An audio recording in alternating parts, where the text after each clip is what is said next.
In a shocking twist of fate, the most powerful and ruthless king from a dystopian world is reborn as a helpless newborn in a medieval Isekai realm.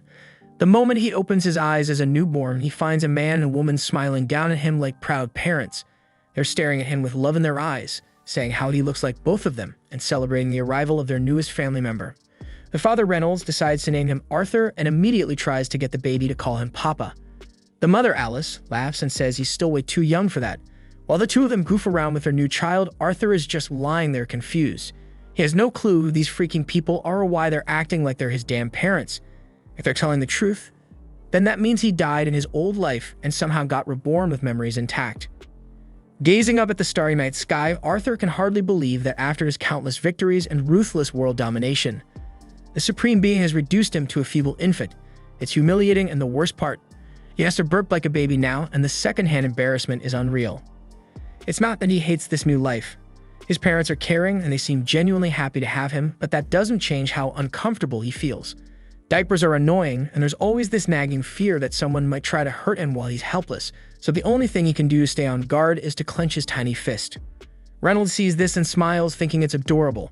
He slips his finger into Arthur's little hand and calls Alice over to show her how much their son loves him. Arthur, meanwhile, is still struggling to move, and in the middle of all that effort, he accidentally poops himself. Now his mom has to deal with it, and the shame hits so hard that he almost tears up. He just wants this absurd dream to be over, but it's not a dream, it's real. And this is the new life he's stuck with. Still, things take a strange turn when Arthur notices something unusual. Reynolds suddenly uses magic to boost his strength. Just like that, his body surges with power, and then Alice steps in, using healing magic on him like it's second nature. Arthur's never seen anything like it. Magic didn't exist in his world, so watching it happen right in front of him is fascinating. He wants to understand it, but for now he knows he has to grow up first. Later, Reynolds heads into the forest and takes down a beast using his strengthening magic. Not long after that, a few of his friends show up to hang out. Back to our baby hero, since there isn't much else for him to do, he starts analyzing everything around him. He pays attention to every little detail and soaks in as much information as possible, because if there's one truth that holds across every world, it's that knowledge is power. Reynolds eventually returns home after his hunting trip, and Arthur finds himself wondering whether this society allows everyone to carry weapons. If that's the case, then it must mean the outside world is dangerous enough to make it necessary. That only confirms to him that he needs to get stronger fast because adapting is his only option. There's so much he wants to ask, but his body isn't ready for that yet. Still, in the middle of all this frustration, there's a part of him that feels happy. His new parents give him moments that feel pure, something his old life never allowed. In his previous world, Arthur never even had the luxury of sleeping peacefully. Assassination attempts came with a job, and every night was another risk. But now for the first time, he feels something close to peace, and little by little, he gets used to it. After days, weeks, and perhaps even months pass, Arthur learns to crawl, and the first thing he does is head straight for a mirror, just to check how handsome he looks. Once he gets used to moving around and has full control of his body, he starts sneaking out of bed whenever his parents aren't watching, and his destination is always the library. He picks up books one by one, eager to learn more about this world.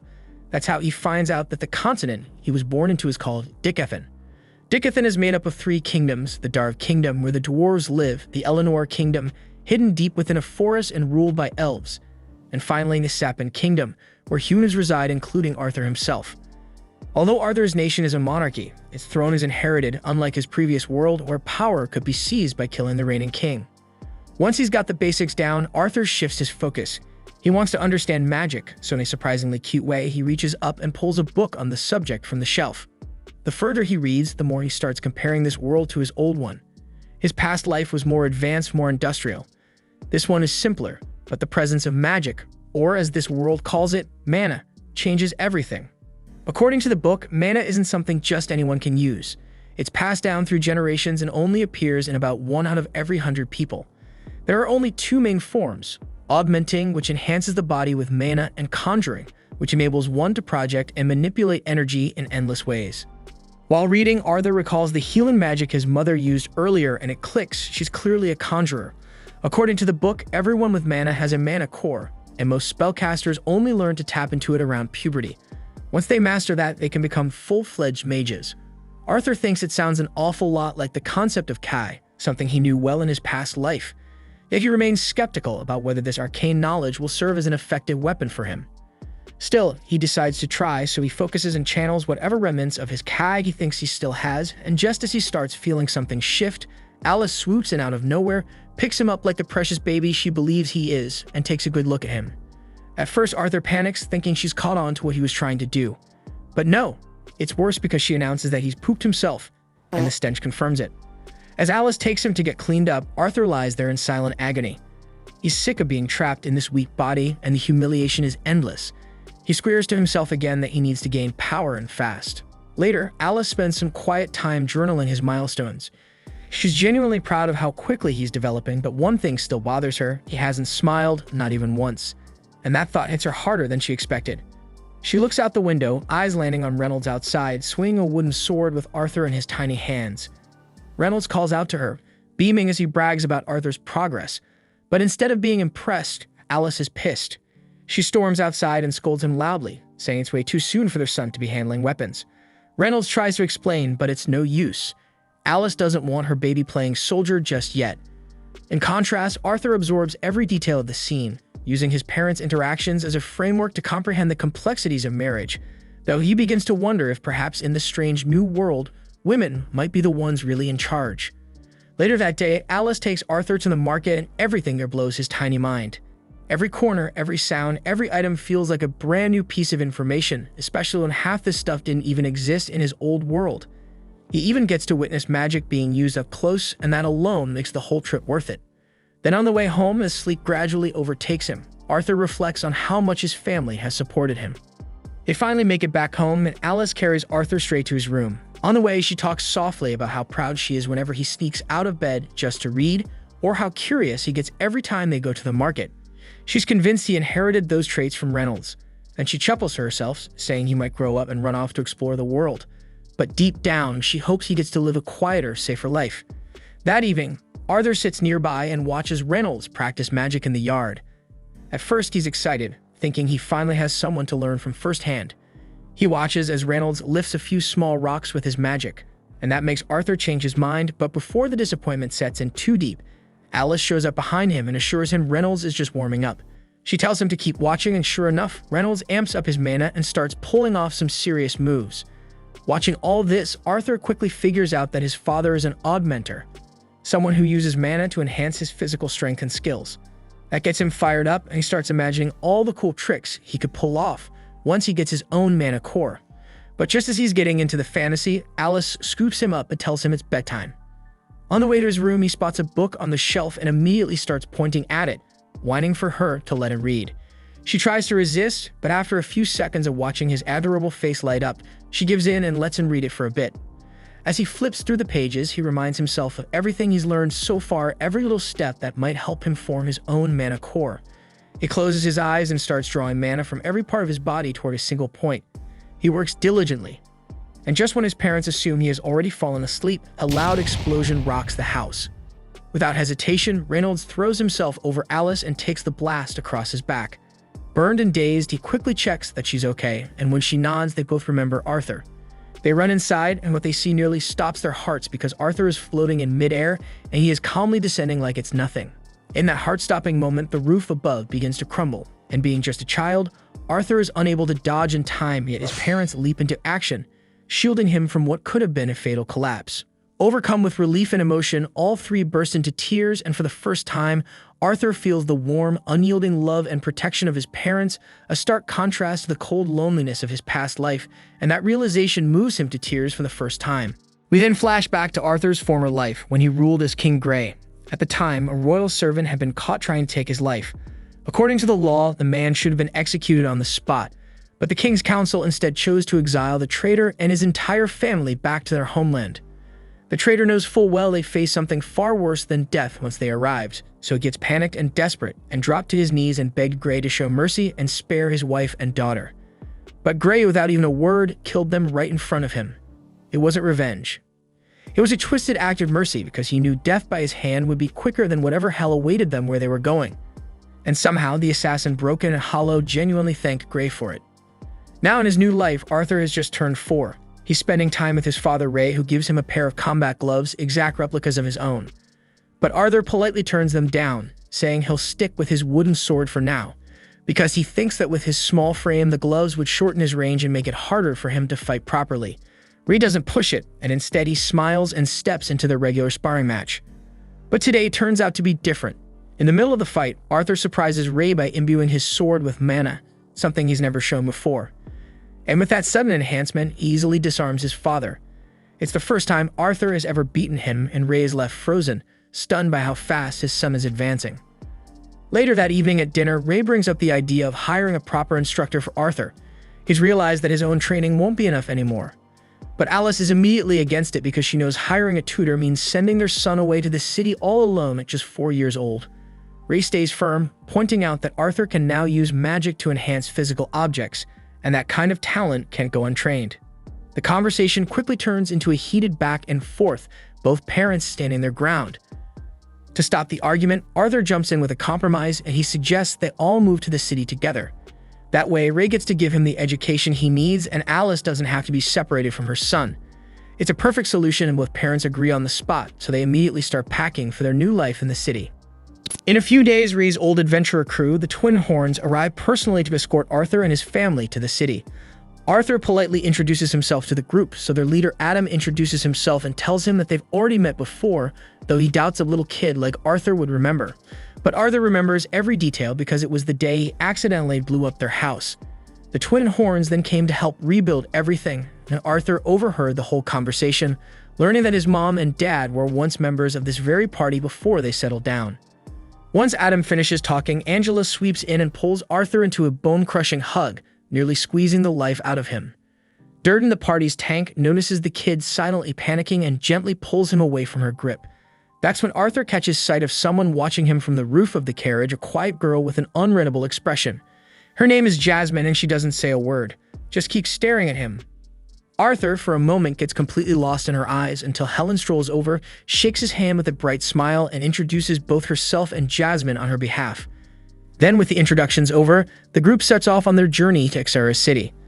During the ride, Arthur can't help but think how outdated this transportation is compared to what he knew in his previous life, where flying vehicles were the standard. Still, he doesn't really mind, not when his loving mom is sitting right there beside him, chatting away and making the trip feel like home. They take plenty of breaks along the way, and during one of those stops, they're suddenly ambushed by a pack of wild wolves. For the first time, Arthur sees up close how brutal the outside world really is. But Jasmine reacts first, stepping in without hesitation. She leaps into action, daggers flashing, taking the monsters down like it's nothing. Then Rei, Adam, and the others quickly jump in to handle the rest. Arthur doesn't join in, he just watches, and the whole scene fires him up, so he's determined to fight beside them one day. That night, they all gather around for dinner, but Arthur notices something strange. His mom hasn't touched her plate. She says she's already full, but something doesn't feel right. She then spots a wound on Rei's arm, so she instantly walks over to heal him, and the moment she starts casting the spell, the energy in the group changes. Everyone suddenly becomes tense, quietly scanning the area, shielding her from any wandering eyes. It's then that Arthur starts putting the pieces together. Healing magic isn't just uncommon here, it's a huge deal. And the real reason his family had been living way out in the middle of nowhere wasn't just to live quietly. It was to keep Alice's rare healing abilities hidden from the world. After the meal, Adam pulls Arthur aside, curious to see firsthand if Rei's been exaggerating his son's abilities. The rest of the party is just as intrigued by the so-called prodigy, so they gather around to watch, turning what was supposed to be a quiet moment into a full-blown spectacle. Arthur, still just 4 years old, silently wonders if anyone's the least bit concerned about him getting hurt. But this will be his first time facing an opponent other than his dad, and unlike Rei, who only used a practice stick, Adam shows up wielding a real spear. But even if it's wrapped in cloth to dull the edge, it's still a proper weapon. The match kicks off without delay. Adam channels mana into his spear right away, and Arthur instantly responds, infusing mana into his body too. But he doesn't stop there. He surges magic into his legs, boosting his speed to a whole new level. In a blink, Arthur launches forward, slipping right between Adam's legs and landing a clean hit before springing back to create distance. The crowd goes silent, absolutely stunned by his lightning-fast movement and spot-on precision. As the duel heats up, they clash again, but this time head-on. But it becomes painfully obvious that there's still a huge gap in sheer power. Arthur doesn't have the muscle to keep up, and Adam's next blow sends him flying. The force behind the strike throws him through the air like a ragdoll, and right then, Arthur gets a harsh reminder. This small body of his just isn't built for direct hits. But before he slams into the ground, Angela swiftly casts wind magic to catch him midair, gently lowering him to safety. Durden then immediately steps in and scolds Adam for going way too hard on a little kid, and he reminds him they were supposed to be sparring, not trying to launch Arthur into orbit. Adam raises both hands in apology, admitting that he got a little too into it, but only because the little monster's technique totally threw him off guard. So he asks Ray what kind of damn brutal training regimen he put this kid through to make him this dangerous at just 4 years old, but Ray says that he doesn't do shit. A few steps away, Arthur notices Jasmine staring him down with that unblinking intensity of hers. She boldly asks how the hell he fights like that and demands he teach her. And judging by her completely deadpan expression, Arthur realizes she's not going to drop this until she gets what she came for. The following morning, the group resumes their trip and eventually stops at a calm, open stretch where Arthur can squeeze in some more training. Adam takes this chance to give him some spear lessons while Ray flexes his dad bod with some old-school workout poses, and the poor kid just humors him anyway. After that, Helen steps in for a quick archery session, and before long, Arthur's nailing bullseyes like he's been doing it for years. With training wrapped up, it's finally Jasmine's turn. She'd been waiting for this moment, and surprisingly, she picks up on his teaching quicker than expected. Later that evening, Arthur is quietly reading a book when Jasmine starts staring at him like she's been hypnotized by a face that doesn't even try to be charming. A few minutes later, it's not just a stare, it's borderline stalker behavior. The next morning rolls around, and it's Arthur's birthday. Jasmine, of all people, gives him a dagger as a present. To everyone's shock, especially the other girls, she even goes out of her way to explain how to properly use it. Adam, being the only single guy in the group and having clearly had enough of this rom-com moment, loudly declares that it's time to hit the road. That's when Alice calls Arthur over, but just as she does, she clutches her stomach and clearly looks like something's wrong. Arthur sees right through her weak smile and asks what's going on, but she brushes it off, insisting she's okay, even though the way she says it doesn't convince him one bit. As they continue on, their peaceful journey is suddenly interrupted by a full-on bandit ambush. Without wasting time, everyone hops off the carriage and braces for a fight. Then a hail of arrows rains down, but Angela steps up and throws up a magic barrier to protect them. Arthur then peers outside and quickly realizes they're surrounded from all directions. Meanwhile, the bandit leader, who frankly looks like his head got squashed into a cube, orders his crew not to kill the women and children because he plans to sell them all for a nice chunk of change. The bandits then charge with zero hesitation, and though Alicia is visibly shaken, she tries to keep Arthur calm. Then, before the attackers get too close, Durden blasts a few of them back, and Ree meets them head-on, knocking thugs out left and right. One nearly lands a blow on Ray, but Helen's arrow intercepts him straight through the chest. Adam also tears through enemies with his spear like a hot knife through butter, and Jasmine takes down her share with clean, precise dagger strikes. Watching the twin horns fight like this, Arthur realizes just how strong each one of them really is. But the problem isn't skill, it's numbers. The bandits just keep coming, wave after wave, so eventually the group begins to tire, and the pressure builds. Then with a brutal hit, Ray gets slammed into the carriage and collapses, motionless. That's when the bandit leader, with his smug face and evil smile, starts making his way toward Alice and Arthur. Watching Ray laid out like that, Arthur and his mom instantly jump out of the carriage in a panic. But before they can get closer, Ray regains consciousness and tells them to hold their ground. He may be bruised and barely standing, but he's still trying to play the hero. He turns to Arthur and tells him to take his mother and get out of there fast.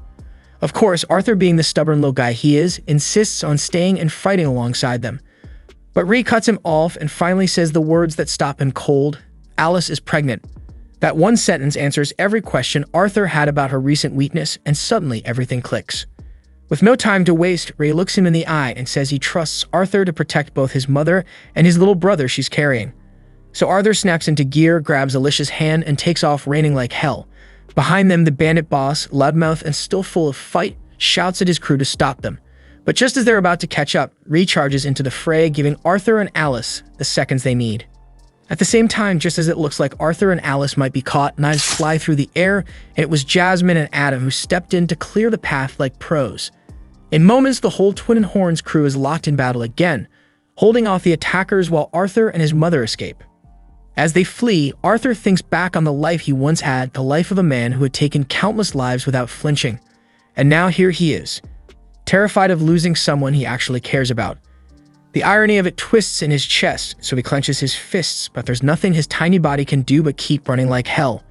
Suddenly, Arthur senses something, danger from above. He glances up and spots a shady figure on a ridge preparing to launch a spell. Acting fast, he shoves his mother out of the way. The blast nails him squarely, knocking him off balance and sending him tumbling off the cliff's edge. As he falls, he refuses to go down alone, so with his last ounce of focus, he reaches for the dagger Jasmine gave him. The blade is tied to a cord, so he hurls it upward with precision, and it wraps around the enemy's leg, dragging the caster down with him.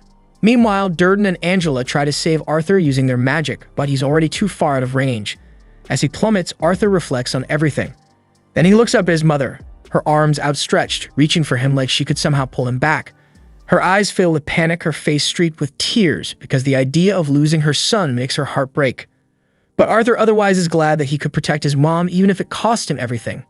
Still, part of him wishes he'd gotten the chance to meet his little brother. But then against all odds, we see at night that he did survive the fall. Gasping for breath, bruised and dazed, Arthur opens his eyes and finds himself face to face with an enormous, terrifying beast calling him by his name. And just like that, a new nightmare is only getting started. Arthur freaks out when he sees the creature looming over him. He has no damn clue where he is, and with the way that thing's staring him down, it feels like his life's on the line. So thinking it might be his only shot, he tries to sneak in a surprise attack, but the monster casually swats him out of the air like a fly and tells him to chill.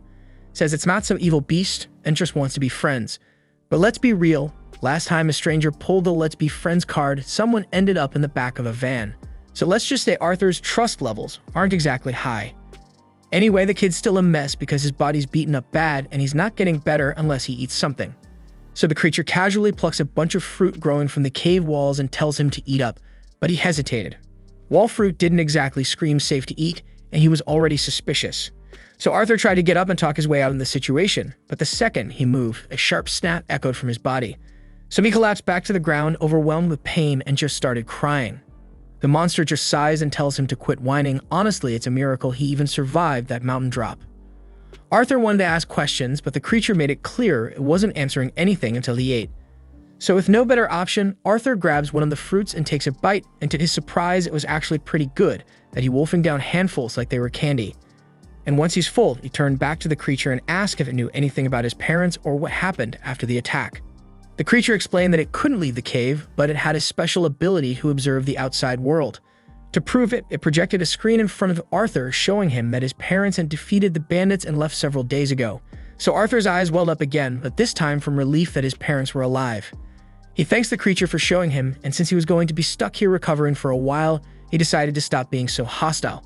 The creature introduced itself as Sylvia, and despite how terrifying she looked, she turned out to be gentle and kind. Then over the next few days, Arthur remained in the cave, eating and resting while his body slowly healed. Sylvia stayed by his side the entire time, watching over him without asking for anything in return. And once Arthur was finally full recovered, the only thing on his mind was getting back home, but Sylvia quickly shut that idea down. According to her, there's no way Arthur would make it on his own. The cave they're in is right on the edge of Elshire Forest, and that part of the forest is crawling with dangerous magical beasts and the kind of bandits that make the ones who attacked his family look like amateurs, so if he tries to leave now, he's not going to make it. But that doesn't mean he's stuck here forever, because Sylvia explains that she has the ability to create a dimensional rift, something that could teleport Arthur to a safer location, maybe even all the way home. But the problem was it would take her a long time to generate it, so until that portal's ready, he's got no choice but to wait. With nothing else to do, Arthur grabs a stick and starts swinging it around. If he's stuck here anyway, might as well get in some sword training. Days pass, and although he still doesn't know much about Sylvia, he's grown to enjoy her company. All he really knows is that she looks like a terrifying monster and she's clearly hiding from something or someone, but despite everything, she's one of the kindest people he's ever met. After another round of training, Arthur takes a break. He walks over to a flat rock, sits down, and starts working on channeling his mana.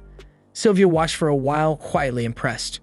He was just a kid, yet he already had a mana core, but from the way he was going about it, it was obvious he hadn't received proper training. Without a word, Sylvia lifts her hand, and suddenly, a swirling mass of mana gathers in her palm. Arthur's jaw nearly hits the floor because it's not just that she's casting a spell, it's the fact that she's gathering mana while she's casting. So if you can learn to control mana like that, there's no doubt you become incredibly powerful. But before he could ask her to teach him, Sylvia stopped and looked over at him. She wanted to know what he planned to do with that kind of power if he learned it. Arthur hadn't really thought about it before, but now that she brings it up, one memory burns in his head. Those bandits. How close they came to killing his family. How powerless he felt. So without thinking, he tells her flat out, He'll use that power to wipe out anyone who dares to hurt the people he loves. Sylvia didn't like what she heard, and without a word, she walked over and flicked Arthur on the forehead, knocking him back, and tells him straight that she'd never teach that technique to someone driven by thoughts like that.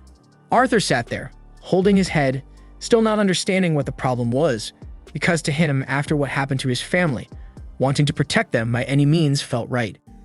Sylvia wants to make something clear, so she gently presses a single finger against Arthur's forehead and calmly tells him she could just as easily crush his skull with it or touch him with care like she just did. Then she asks him which one he'd rather experience. Obviously, Arthur chose the gentle touch. So she explained that anger and hatred are easy paths to walk, but once you start down that road, it never ends. It just consumes everything. She didn't want that for him, and she didn't want him to waste his life chasing revenge, so she asked again what would he do with this power. Arthur took a moment, and this time, instead of thinking about the fear and violence he faced, he pictured the faces of the people he loved, the ones who made him smile. And with that image in his heart, he answered that he wanted strength so he could protect them. So Sylvia smiled because that was the answer she'd been hoping for. But elsewhere outside the cave, another creature was drawing near, one that looked an awful lot like Sylvia. It had been tracking her, and now was close. Back in his old world, Arthur had been a king, but not in the way most people imagine. The senators held the real power, and he was just their weapon. A pawn used to wage wars and silence enemies, and that life had left him hollow because he hated being used like that. Back in the present, Sylvia was helping him shape a different future. She began teaching him her technique, showing him how to draw an ambient mana and condense it. Arthur followed along, and after a few tries, he managed to pull in the mana and use it to boost his body. The power was incredible. He could feel it pulsing through him. He ran to Sylvia, full of excitement, ready to thank her. But then everything shifted, and Sylvia's eyes narrowed because she sensed something. And without even a damn warning, she shoved Arthur into a pile of rocks and whispers for him to stay hidden and quiet. Arthur peeked through the cracks and spotted another creature approaching, a massive beast, almost identical to Sylvia. Sylvia clearly knew him, and from the way she tensed up, Arthur could tell this wasn't a friendly visit. The stranger didn't waste time and demanded Sylvia come with him, but she refused, so without another word, the other beast launches an attack. Arthur wanted to jump in, but he suddenly heard Sylvia's voice in his head. She told him to stay back and she would handle this. The other dragon tried to reason with her one last time, said he didn't want to kill her, but would if he had to. But Sylvia's answer was clear. She would rather die on her feet than listening to his freaking voice. She then unleashed her full power, and in that moment, Arthur saw her true form, a dragon pulsing with energy. And in this form, she can unleash everything she's got. Sylvia then launches a massive blast straight at the other creature. He manages to block it, but tells her she's being reckless because if her body in this condition, using that much power will kill her. Sylvia already knows that, but she just doesn't care because she's lived a long life and has no regrets. Then with one strong push, she slams the other monster into the wall. But he's not down for good, and he gets right back up and starts hammering her with a barrage of magical blasts. She takes the hits hard, but right now she's more concerned about Arthur. This battle is getting way too close to the place she stashed him. The enemy then fires off one last heavy shot, and she can't dodge it without risking Arthur's life. So she draws on every last drop of power and freezes time itself. While everything is frozen, she tells Arthur to come out from hiding, and he listens. It looks safe enough, but he's full of questions, especially after seeing that she's actually a dragon. Still, there's no time for answers because her time-freeze spell is running out fast, and she needs to move him now. She opens the dimensional rift she had been building, but since she's injured and never got the chance to finish the spell properly, the portal connects to some random place instead of his home. She really didn't want to dump him in the forest, but at this point there's no other choice. Even so, she trusts Arthur. With what he's learned from her, she believes he can handle himself and make it back on his own. But before she sends him off, she asks him again what he plans to do with its power. Arthur doesn't even pause and tells her that he'll use it to protect the people he loves. That answer puts her at ease, and she's glad he finally understands. Before he goes, there's one last thing she wants to give him. Sylvia conjures an egg and a single feather, placing them gently in front of him. She asks him to wrap the egg in the feather and keep it safe no matter what. Then with the last of her strength, she transfers her will onto Arthur's body, marking both of his arms with strange glowing symbols. Arthur looked down, stunned by the sudden appearance of the glowing marks because they stretched from his shoulders to his wrists like full-sleeve tattoos pulsing faintly with mana. But Sylvia doesn't have the energy to explain what they mean, and she simply tells him that one day he'll understand how to use them, but by then she won't be around to show him how.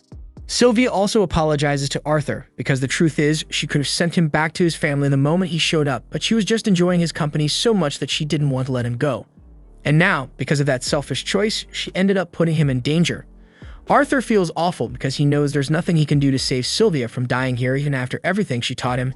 He doesn't care that she's a dragon or a monster or whatever else people might call her because he sees her as family. He tells her she feels like a mom to him, but Sylvia gently reminds him that he already has one. So Arthur smiles and says she can be his grandma instead. Sylvia didn't see that coming, but the moment he says it, her heart melts, so she asks him to say it again. And he does happily. Sylvia's heart breaks knowing she won't get to see him again, but time is running out, so she gently nudges him forward toward the portal. Arthur gets it, so he picks up the gifts she gave him and walks toward the rift, but at the very last second, he turns around and tries to coax her into coming with him. Sylvia doesn't budge because she can't, so she shuts the portal and sends him away. Time then unfreezes and the enemy's blast slams straight into her. The hit looks devastating and Sylvia crashes to the ground, but the other monster isn't convinced she's dead. He knows she's way too powerful to go down from just that. He steps in closer, lowering his guard. But it's a big mistake because as soon as he's in range, Sylvia summons everything she's got left and lets out one last attack. The blast wipes him out, along with everything around him for a full mile. As Arthur gets pulled through the dimensional rift, he hears Sylvia's voice one last time. She asks if he remembers what she said about how power should be used, and Arthur does.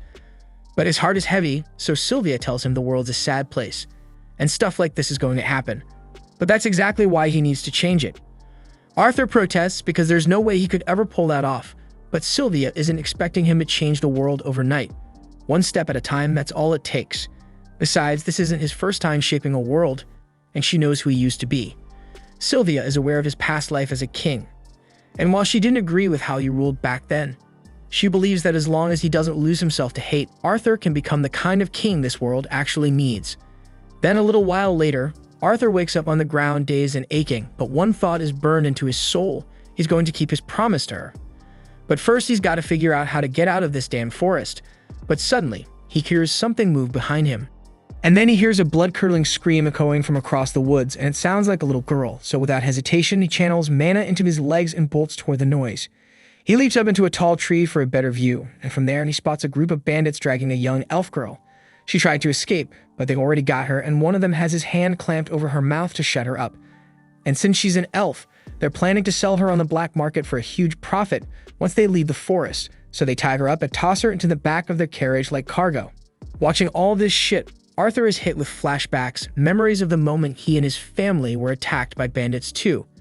He remembers hearing those bastards talking about keeping him and the women alive to sell later, and it makes his blood boil. His first instinct is to slaughter every last one of them for what they're doing, but then Sylvia's voice echoes in his mind, reminding him to keep his anger in check. He closes his eyes, takes a breath, and regains his focus. Charging in now could get the girl killed, and he knows it. So he holds back, watching and waiting for the right moment to strike. Once the bandits all pile into their carriage and start heading out of the forest, Arthur silently follows, sticking to the shadows. By the time night falls, they stop to set up camp since it's too dark to keep going. Arthur sits nearby, hidden, still debating whether he should trail them until they reach a town or just take them out here. But then he overhears one of the scumbags talking about how elves are his favorite and how they should get a taste of her before selling her off. That's it. Arthur knows he can't let this go on, but it's not quite time yet because he still needs full cover of darkness before making a move, so he closes his eyes and starts meditating, getting himself ready for all the blood he's about to spill. Once it's dark enough, Arthur opens his eyes, fully focused, and starts mapping out his plan. He then spots a few horned wolves chained up nearby, which is strange because no way wild beasts like that would obey humans willingly. A closer look reveals they've been forced into submission with enchanted collars, and Arthur figures he can use that to his benefit. So he picks up a few acorns and tosses them at the wolves to stir them up. The wolves' howling draws the bandits' attention, and their leader growls at one of his men to hurry over and shut those freaking beasts up. The unlucky bandit drags himself up and heads over, kicking one of the wolves hard in the neck to silence it. But in that exact moment of distraction, Arthur makes his move. He summons a mana blade, leaps down silently behind the bandit, and in a swift, brutal strike, cuts the man down where he stands. Arthur quickly grabs the guy's weapon, and just as another bandit comes over to check out the noise, Arthur jumps onto his back and slits his throat clean. That makes 2 down, but Arthur's body is already running low on steam, so he knows he can't drag this out for long. Then another bandit shows up to see what's taking so long, and Arthur rushes him, trying to land a clean kill. But he misses the vital spots and the guy manages to scream, blowing Arthur's cover. The leader catches on fast and realizes the attacker is a mage kid, which means this fight just got a hell of a lot more complicated. Still, he doesn't want to kill the kid, not when selling a young mage on the black market would be worth way more than the elf girl. He starts channeling magic into his arms and charges in swinging. Arthur leaps back and throws a kick to counter, but the guy dodges it with ease. Arthur tries to throw him off by hurling his knife, but the leader catches it mid-air and turns this move against him. He slams Arthur to the ground and grabs him by the ankles, lifting him up just to mock him. He laughs, telling Arthur there's no way a kid can beat an adult in raw strength. And Arthur knows he's right, so he stops trying to match power with power, and he switches back to magic. He blasts a fireball straight at the guy's knee, and while he's screaming in pain, Arthur drives the knife straight into his skull. Only one more to deal with the wounded bandit from before, and Arthur wastes no time finishing him off. Then he heads straight for the carriage to check on the girl. She's still blindfolded, completely in the dark about what just happened. Arthur gently tells her it's okay now, the bandits are gone and she's safe. Her name is Tessia, and as Arthur helps her out of the carriage, he tells her she's free to go home. But then Tessia spots the blood on Arthur's hands and immediately starts panicking. Arthur figures it's normal, any kid would freak out after seeing that much blood. Letting her see the full aftermath might not be a great idea, so he tells Tessia to wait right there for a bit, then walks off to cover all the bodies before she sees them. Tessia then asks Arthur what happened to the ones who took her, and Arthur doesn't really want to tell her he slew them, so he just says they ran into a bit of an accident and won't be a problem anymore. The girl doesn't press any further, so Arthur grabs her things from the bandit's carriage, hands them over, and says goodbye because he still needs to make his way home. But before he can walk off, Tessia grabs his arm and begs him not to leave. She's terrified of being alone out here, scared she'll be eaten by some tree ghost or worse. Arthur asks if she at least knows the way home, and she says she does. Kind of. She knows the general direction, but not how long it'll take to get there. Arthur really doesn't want to go off course, but he also knows there's no way Tessia survives out here on her own. So in the end, he agrees to walk her back to her village. He glances over at the wolves the bandits were keeping and considers using them to speed things up, but he's got no clue how to actually control a wild wolf, so he figures they're better off left behind. Tessia, though, says they should at least take off the magic collars so the wolves can go free. Arthur warns her that taking them off could get her attacked, but Tessia isn't too worried. She hasn't hurt them, and as someone who lives in this forest, she feels responsible for helping the creatures that live in it. She ends up removing the collars, and sure enough, the wolves quietly walk off into the woods without causing any trouble. By the next day, Arthur and Tessia are already on the move, heading toward the direction of her village. After walking for a while, they stop to take a quick break and grab a bite to eat. Arthur cooks up a simple stew and tells her she's got to eat because they still have a long way to go and she'll need the energy. Tessia makes a face because the stew tastes and smells kind of weird. But hey, Arthur is no gourmet chef. The whole thing is just dried meat and salt boiled together. Not exactly 5-star, but it's better than starving. While they eat, Tessia asks why Arthur came to Elshire Forest in the first place. It's not every day a human, especially a kid, shows up around here. Arthur explains how he got separated from his family and ended up wandering into the forest. Since they're already on the subject, he asks what it's like living in the kingdom of Eleanor, and Tessia lights up. She says she loves it. Her parents are always busy with work, so she usually spends most of her time hanging out with her grandfather and the family servant. They keep moving along the path, but since Tessia has no clue how far her village actually is, it's tough to say how long this trip's going to take. And to make things worse, one of those wolves she let go earlier has been quietly trailing them ever since. Arthur's seriously starting to regret not just taking them all out back when he had the chance. That night, Arthur decides to stay outside the tent and keep watch. If that wolf shows up, he wants to be ready in case it tries anything. But a little while later, Tessia peeks her head out and asks Arthur to come inside and sleep. He tells her he's not tired and he'll stand guard out here. She's clearly too freaked out to be left alone. She begs him to come inside with her, and after a little back and forth, Arthur finally gives in. He figures he can still keep watch from inside the tent anyway, just to help her feel safer. Tessia's trying to act like she isn't scared, but it's obvious, especially since she insists that Arthur stay right next to her the entire time, even when they're taking their shit. Before she falls asleep, Tessia asks him something random about the human kingdom. She wants to know if it's true that all humans are perverts who marry a bunch of wives. Arthur's caught off guard and asks where she even heard that shit, and she says it was her grandpa who told her. Arthur admits some nobles have their own harem, but most humans are actually pretty decent. Tessia seems satisfied with that answer and turns over to go to sleep. Luckily, the wolf never showed up that night, so by morning, Arthur and Tessia packed up and got moving again. Over the past few days, Tessia's really started to open up to Arthur. And now that the trauma of the slave traders is fading, she actually seems happier. Still, she's totally useless in the wild. She can't even cross a small creek without help, so Arthur ends up having to carry her across like a sack of flour. Then out of nowhere, Arthur clutches his chest in pain. It hits him like a wave and he has no idea what's happening. Tessia freaks out and runs off into the woods to find some herbs that might help. But Arthur's pretty sure this isn't some random sickness. He props himself up against a tree, barely holding it together, and that's when the same wolf from before shows up. Arthur immediately tenses up. If it attacks now, he's completely screwed. Just as things start to look bad, Tessia comes running back with the herbs and Arthur warns her to keep her distance in case the wolf lashes out. But instead of attacking, the wolf casually walks up and drops a dead pig right in front of him, then turns around and walks away. Arthur just stares, totally thrown off. Tessia guesses that maybe the wolf was just trying to say thanks for letting it go free. That evening, Arthur and Tessia set up camp and sit down to enjoy some roasted meat by the fire. It's a major upgrade from the bland stew they had earlier, so Tessia's loving it. While she was out searching for herbs earlier, she also found a few mushrooms. She offers some to Arthur, but in hindsight, he really shouldn't have eaten the random forest mushrooms because now he's dealing with the worst case of diarrhea imaginable. After Arthur's done practically dying in the woods, he's exhausted and ready to crash on the spot, but Tessia keeps talking to him. She starts going on about how her grandfather used to read her storybooks about the human and dwarven kingdoms. Ever since then, she's wanted to visit them, but the elders never let her because elves generally don't trust other races. Somewhere in the middle of her story, Tessia realizes Arthur isn't listening at all. He's clearly too wiped to focus, so she gently covers him with a blanket and quietly wishes him good night. And by the next day, they get back on the road, but Arthur's chest pain is getting worse with every step. Tessia feels bad for not being able to do anything to help, but Arthur tells her it's nothing to worry about. Trying to change the mood, Tessia asks if she can start calling him Artie, since they've spent so much time together and she sees him as a close friend now. Arthur says he's cool with it and Tessia is caught off guard by how chill he is, so he plays it up a little, joking that he'll forever treasure the fact that the great lady Tessia now considers him a friend. That annoys her a bit, and she tells him to stop acting like a brat. Arthur fires back, saying it's rich coming from someone who wouldn't let him leave her side all night because she was scared. Tessia insists that was completely different. Still, joking aside, Arthur realizes something. Tessia is actually the first real friend he's ever had. Not just in this world, but even in his past life, he never had anyone get this close. Just then, Tessia spots something up ahead that looks familiar.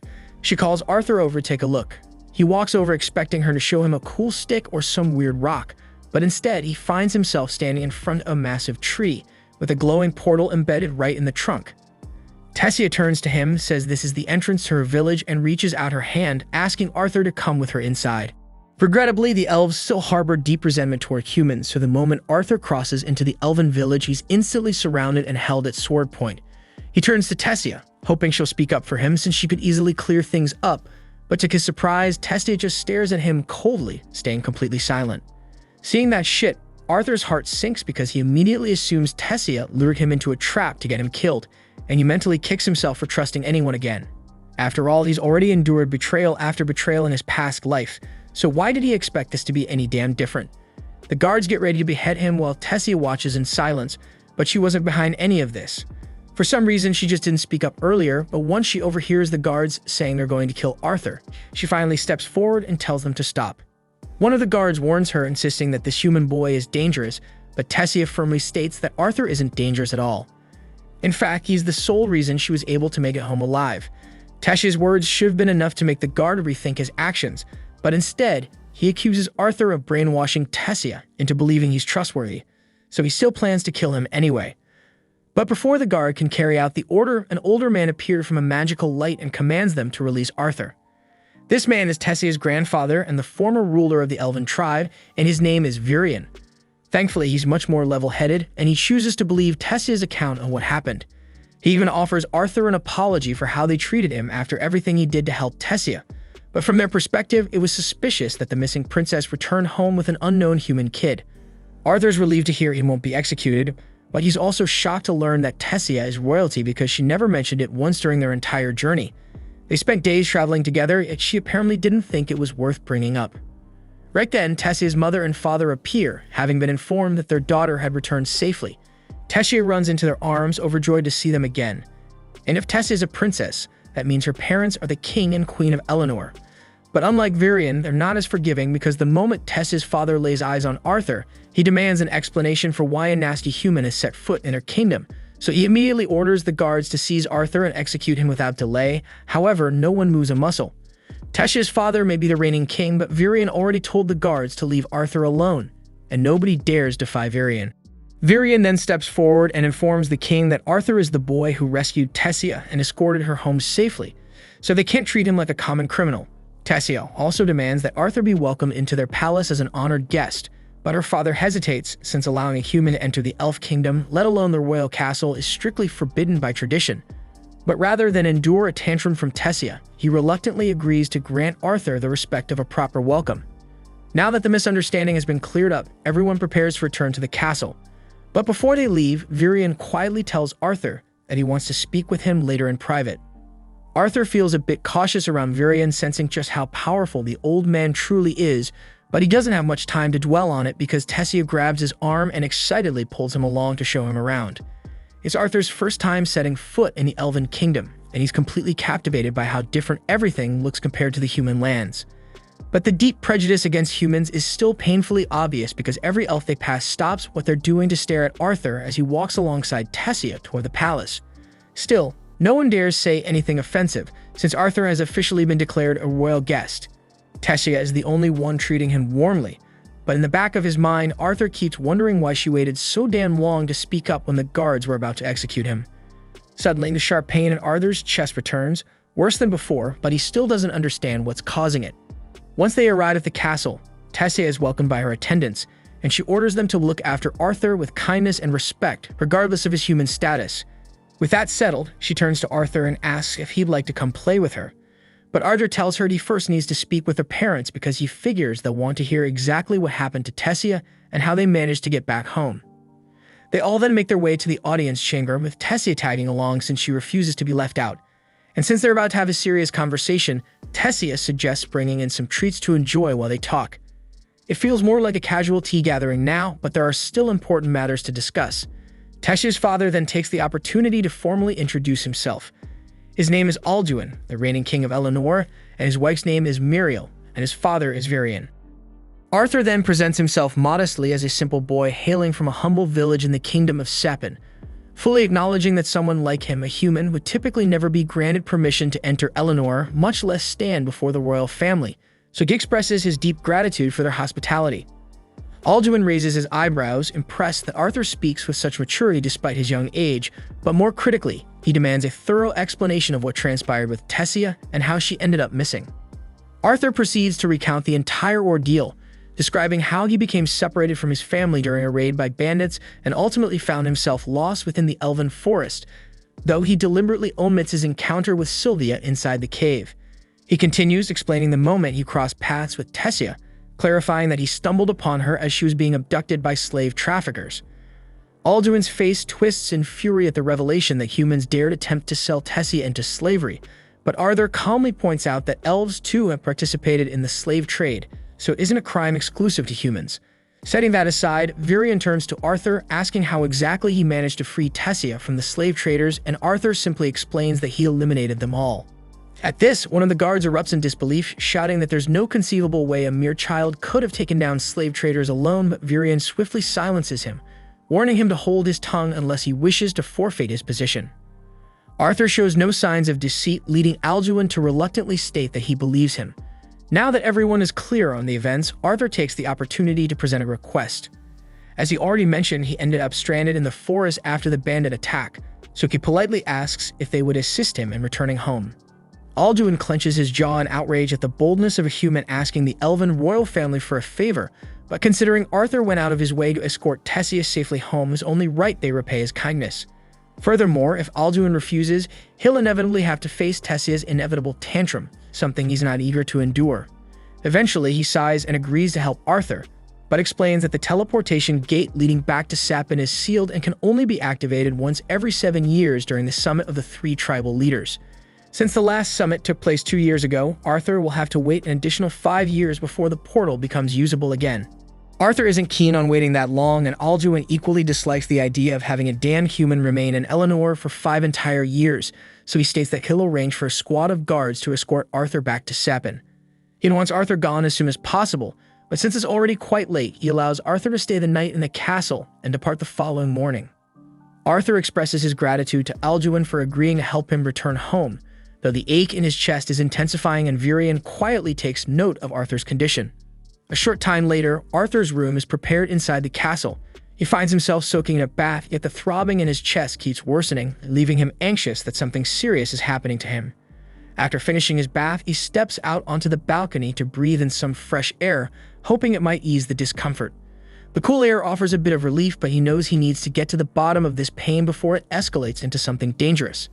As Arthur gazes upward, he spots Tessia alongside her parents standing on the balcony above, and watching them together stirs thoughts of his own family. He still has no damn idea whether Rhea and Alice survived the ambush by the bandits, but he trusts in their strength because they've always been tough, so surely they managed to escape somehow. Even so, he deeply wishes he could talk to them right now. At that moment, Tessia notices Arthur below and senses that he looks troubled. Once she finishes her conversation with her parents, she goes to find him. When she finally reaches Arthur, she apologizes for the cold way her father treated him, but Arthur assures her that it doesn't bother him. He understands why Alduin would act that way after all decades of conflict between elves and humans have left deep scars, and it's only natural he'd struggle to trust a human, especially one connected to his daughter. Speaking about parents makes Arthur reflect again on how distant he feels from his own, and confesses his fear that they might not be happy to see him. After all, the entire reason they went on this journey was for his sake. Maybe he'll blame him for everything that happened.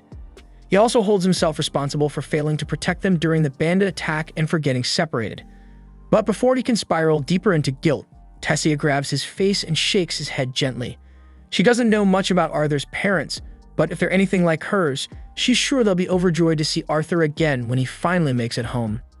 At that moment, the hallway lit up with dozens of brilliant fireflies, and surrounded by the glowing lights, Arthur found himself trying to remember the smiles of his parents.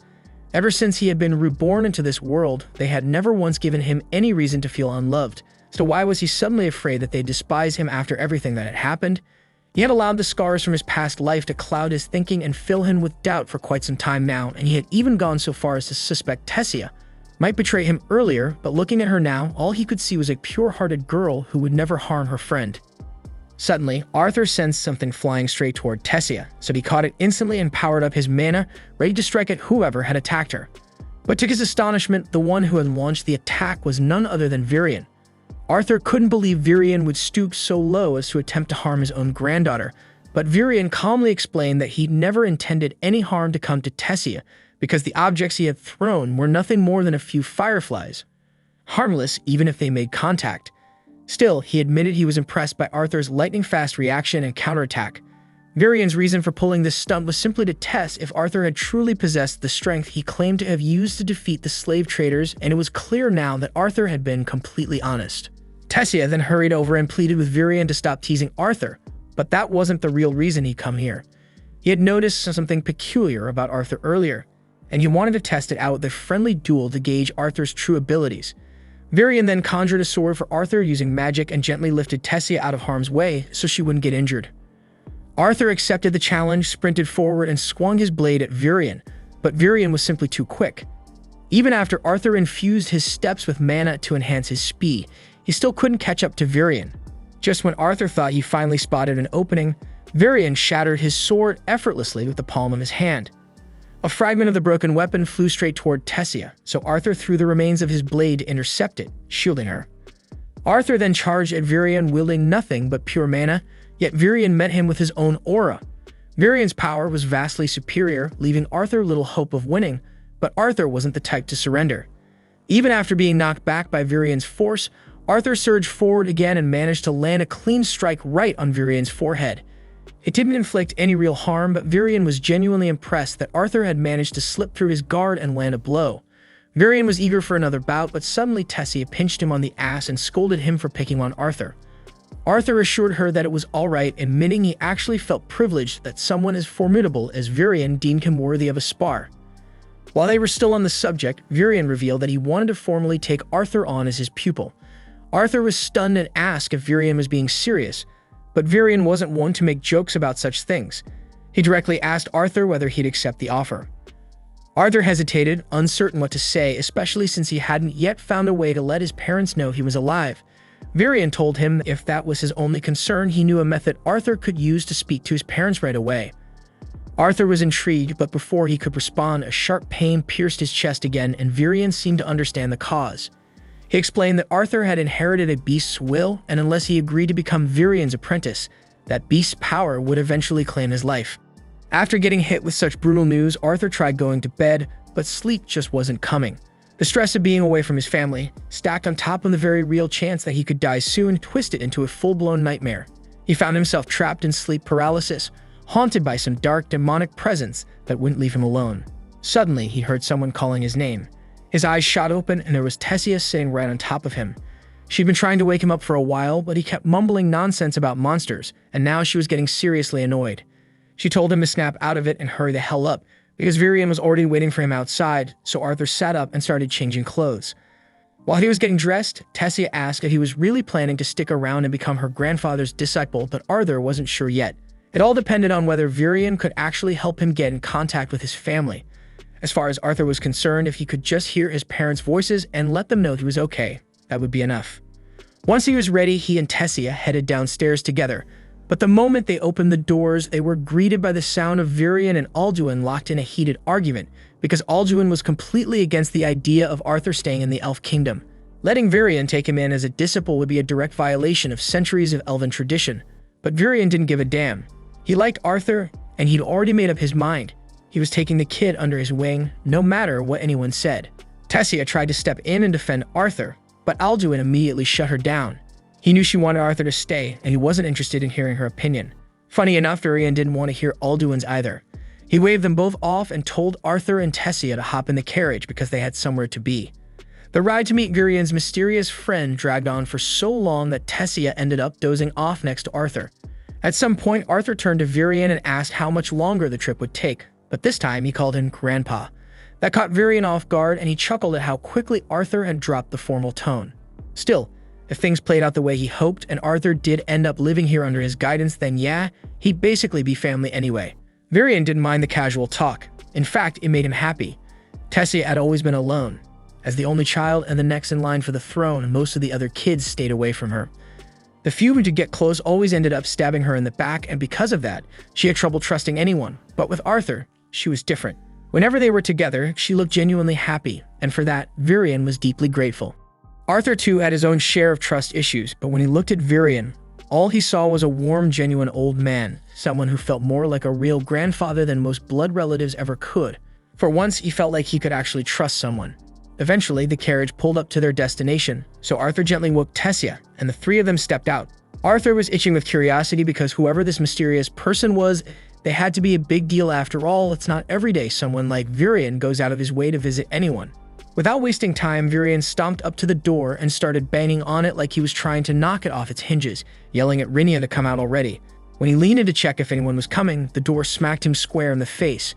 After shaking it off and pretending it didn't hurt, he introduced Rinia as a special kind of mage, one who might be able to help Arthur contact his family. She welcomed them inside so they could get started. Once inside, Arthur looked around the place and was a little underwhelmed. It looked like a regular house, nothing fancy. Just a table with a random bucket of water on it, so he was starting to seriously question how someone like her was supposed to help. Rinia explained that she was a seer, a rare class of mage who could look into someone's past or future. She gave Arthur a quick read using her powers and immediately sensed something strange. Parts of his past were hidden, even from her, so that alone told her he was no ordinary kid. Still, she admitted she wouldn't have understood much anyway because seers only catch fragments of a person's story, not the full picture. But Arthur didn't come here to get his past or future read. He had one goal, to somehow let his family know he was still alive.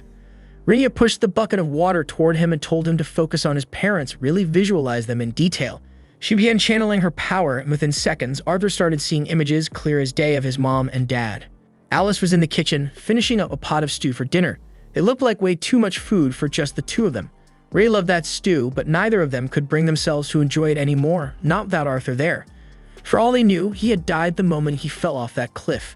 The guilt crushed Rhys so badly that he nearly spiraled into drinking, but he had to keep it together for Alice. She was pregnant, and they had no choice but to move to the city instead of wasting time searching the wilderness. Once there, Ray picked up work fast. In just a few weeks, he somehow scraped together enough money to get them a house in the city. But no matter how much he earned, none of it meant a damn thing. Not without Arthur. Just then, Rhea and Alice suddenly heard Arthur's voice. They looked around, but they couldn't see him anywhere, and for a moment, panic kicked in because they thought they were hearing his ghost. But Arthur quickly explained that he was still alive. He told them he was currently living in the elf kingdom of Eleanor, and while he wasn't exactly sure how it worked, thanks to a friend, he was using some kind of special magic to talk to them through this weird setup. He told them he wanted to come home more than anything, but right now he couldn't because there was something wrong with his body, something serious, and unless he fixed it, he wouldn't survive. Still, he swore to them that he'd return as soon as he recovered, though he had no idea how long that might take. He also begged them not to blame themselves for any of this because it had been his choice to make, and if he had to do it all over again just to keep them safe, he'd do it in a heartbeat with no regrets. Ray and Alice were overwhelmed with happiness because just hearing their son's voice again was enough to lift the weight that had been crushing them for months. But for Arthur, saying goodbye again tore him apart. His chest tightened and his eyes burned with tears. But deep down, he was grateful he'd gotten the chance to speak to them, even if just for a little while. So he made a silent promise to himself right then he'd never let them worry like that again. But to keep that promise, he needed to grow stronger. That's why he asked Virian to take him on as his disciple, but the only problem now was getting Alduin to agree to let him stay at the castle. Alduin was still firmly against it, his hatred for humans too deeply rooted to let go of. But Tessia reminded him that Arthur had saved her life, so if he kicked Arthur out now, the entire kingdom would see him as nothing but an ungrateful savage. Alduin tried to argue one last time, warning that Arthur's presence could stir up trouble in the elf kingdom, but Virian had already planned for that. He told Alduin to make a public announcement. Arthur was now officially his disciple, and with Virian's authority, no one in their right mind would dare speak out against it.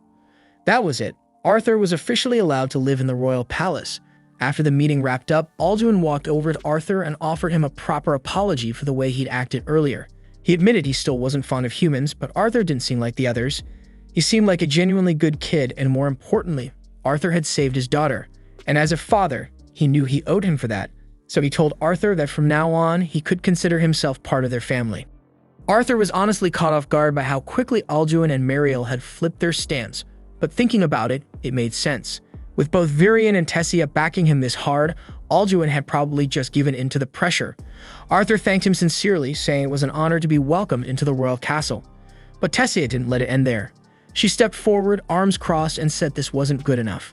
If they were truly welcoming Arthur, then she wanted him to be allowed to play outside with her with no restrictions. And since Alduin had already accepted Arthur, he didn't bother arguing, and he gave them the green light to go ahead. With permission finally granted, Tessia grabbed Arthur by the arm and dragged him out into the town, excited to show him around. Arthur, once again, was blown away by the elegance and beauty of elven culture. Tessia knew this part of town like the back of her hand, and she told Arthur there was a snack shop down the road that sold some of the best treats around. But it was crazy popular, so if they didn't hurry, everything would be sold out. She tugged his arm to get him moving faster, and Arthur followed along with a smile. But just as they were picking up speed, Arthur accidentally bumped into another kid on the street. It was a simple mistake and nothing major, but the kid immediately went off, yelling about Arthur's disgusting human germs getting all over him. Arthur had to stop himself from laughing. He was standing right there, and this little punk had the nerve to run his mouth like that, especially when he was well within punch range. Tessia stepped in and told Arthur to just let it go because it wasn't worth making a scene over something so small. Normally, Arthur would have listened. He would have taken the high road and walked away, but that the brat Ferrith took it a step further. He looked right at Tessia and said she shouldn't be hanging around trash like Arthur, and that she should be spending her time with someone worthy like him. Ferrith was clearly from some noble bloodline, and it was obvious he thought way too highly of himself. Arthur figured if the guy was going to act like a clown, then he might as well be treated like one. So he smiled, pretended to be impressed, and purposely mispronounced his name as Phoebich. Ferrith instantly lost it, so Arthur casually apologized, acting like it was a slip-up. He told him he'd make sure to show the proper respect next time they crossed paths, then turned to walk away with Tessia. But Ferrith wasn't letting it slide. Arrogant as he wasn't completely stupid. He knew damn well Arthur was mocking him, and he wasn't about to let that kind of disrespect go unpunished, so he challenged Arthur to a duel with his precious family honor on the line. Arthur stared at him in disbelief because he couldn't believe the guy was actually dumb enough to ask for a real fight. Tessia stepped forward, clearly annoyed, and told Ferrith that even if he was some big-shot noble, this had gone too far. Ferrith brushed it off, saying it was perfectly normal to challenge someone to a duel if they insulted your name. But Tessia reminds him that Arthur is now the student of Virion, and only a fool would willingly pick a fight with the apprentice of the most powerful man in the kingdom. Still, Ferrith was full of himself. He said there was no way he could lose to a human. Then he turned to Arthur and said that if he refused the duel, it would be a disgrace to Virion's name. Arthur is still trying to wrap his head around everything because back in his old world, a duel usually meant someone wasn't walking away alive. So watching some rich kid casually throw around challenge threats like it was recess just didn't compute. But judging by the smirks and chuckles coming from the adults nearby, duels around here clearly weren't death matches, just some flashy public sparring. Tessia turned to Arthur and asked if he was sure about this. Arthur nodded and he was fine with it. With that, the duel was set, and both sides got into position. As soon as it started, Ferrith charged straight at Arthur with a stick like he actually had something to prove. But as the saying goes, every genius has a plan until they get punched in the damn face. And that's exactly what happened. One clean shot later, Ferrith hit the ground like a sack of rocks, knocked out cold. His friends ran over in a panic, while Tessia, unsurprised by the outcome, calmly grabs Arthur's hand and pulls him along. She still had a long list of stuff she wanted to do today, and getting stuck in some dumb noble drama wasn't on it. The two of them spent the whole day together, checking out shops, walking through town, and just enjoying each other's company. After a while, they took a break and sat on a balcony overlooking the city. Tessia asked when Arthur's training with Virion was supposed to begin, so Arthur said it would start first thing in the morning, but there was something heavy lingering in his expression. He thought back to what Virion told him during the earlier talk about how brutal the training would be. It wasn't just going to be difficult, it was going to be hell. If you had to describe it, it'd feel like being dumped into boiling tar. And Arthur would be going through that every single day for years with no family around to support him. That's why Virion needed to know if Arthur was truly prepared, and Arthur told him yes. Even now, Arthur feels eager to begin his training despite knowing how grueling it will be, because his desire to grow stronger and shape the future he envisions gives him purpose. Tessia says she'll push herself too because she doesn't want to be left behind. But for now, she still wants to make the most of the day together, so she suggests they grab another bite to eat. Several years have slipped by and both Arthur and Tessia have been honing their skills under Virion's guidance. In that time, their friendship has grown closer, but with Tessia's naturally competitive streak, their training sessions often turn into fierce contests. After pushing herself hard during today's session, Tessia is completely wiped out, so while she takes a break, Virion shifts his attention to giving Arthur a deeper explanation about magic. Once a person manages to stabilize their mana flow, they become capable of casting elemental spells, specifically water, fire, wind, or earth. That said, which elements someone can control often comes down to their race. Take elves, for example. They're naturally in tune with wind spells and have strong compatibility with water and earth, but on the flip side, fire spells are a weak point for most elves. Dwarves, on the other hand, thrive when it comes to fire and earth manipulation but tend to struggle with water and wind. Meanwhile, humans are the wild card, technically able to learn all four elements, though each person's affinity will vary based on their training and natural leanings. Tessia wakes up and raises her hand and asks why Arthur hasn't been working on his mana core if it's supposedly that crucial. Virion replies that Arthur's body can't handle it just yet because he's carrying a beast's will inside him. And although that grants serious power, it also messes with the bond between his body and mana core. That's what's been causing the tight pain in his chest, so he needs to reintegrate his core before he can start any proper mana training. Tessia teases him and says this technically means she's stronger than Arthur at the moment, and Arthur snaps back that of course she's stronger because she's using mana with every attack she throws. Among elves, being able to awaken mana before the age of 10 is considered a big deal, but Tessia managed to do it at 9, which is why she's been able to train beside Arthur for so long now. Anyway, since Arthur's physical training has come far enough, Virion tells him the next step is to awaken the beast will inside him.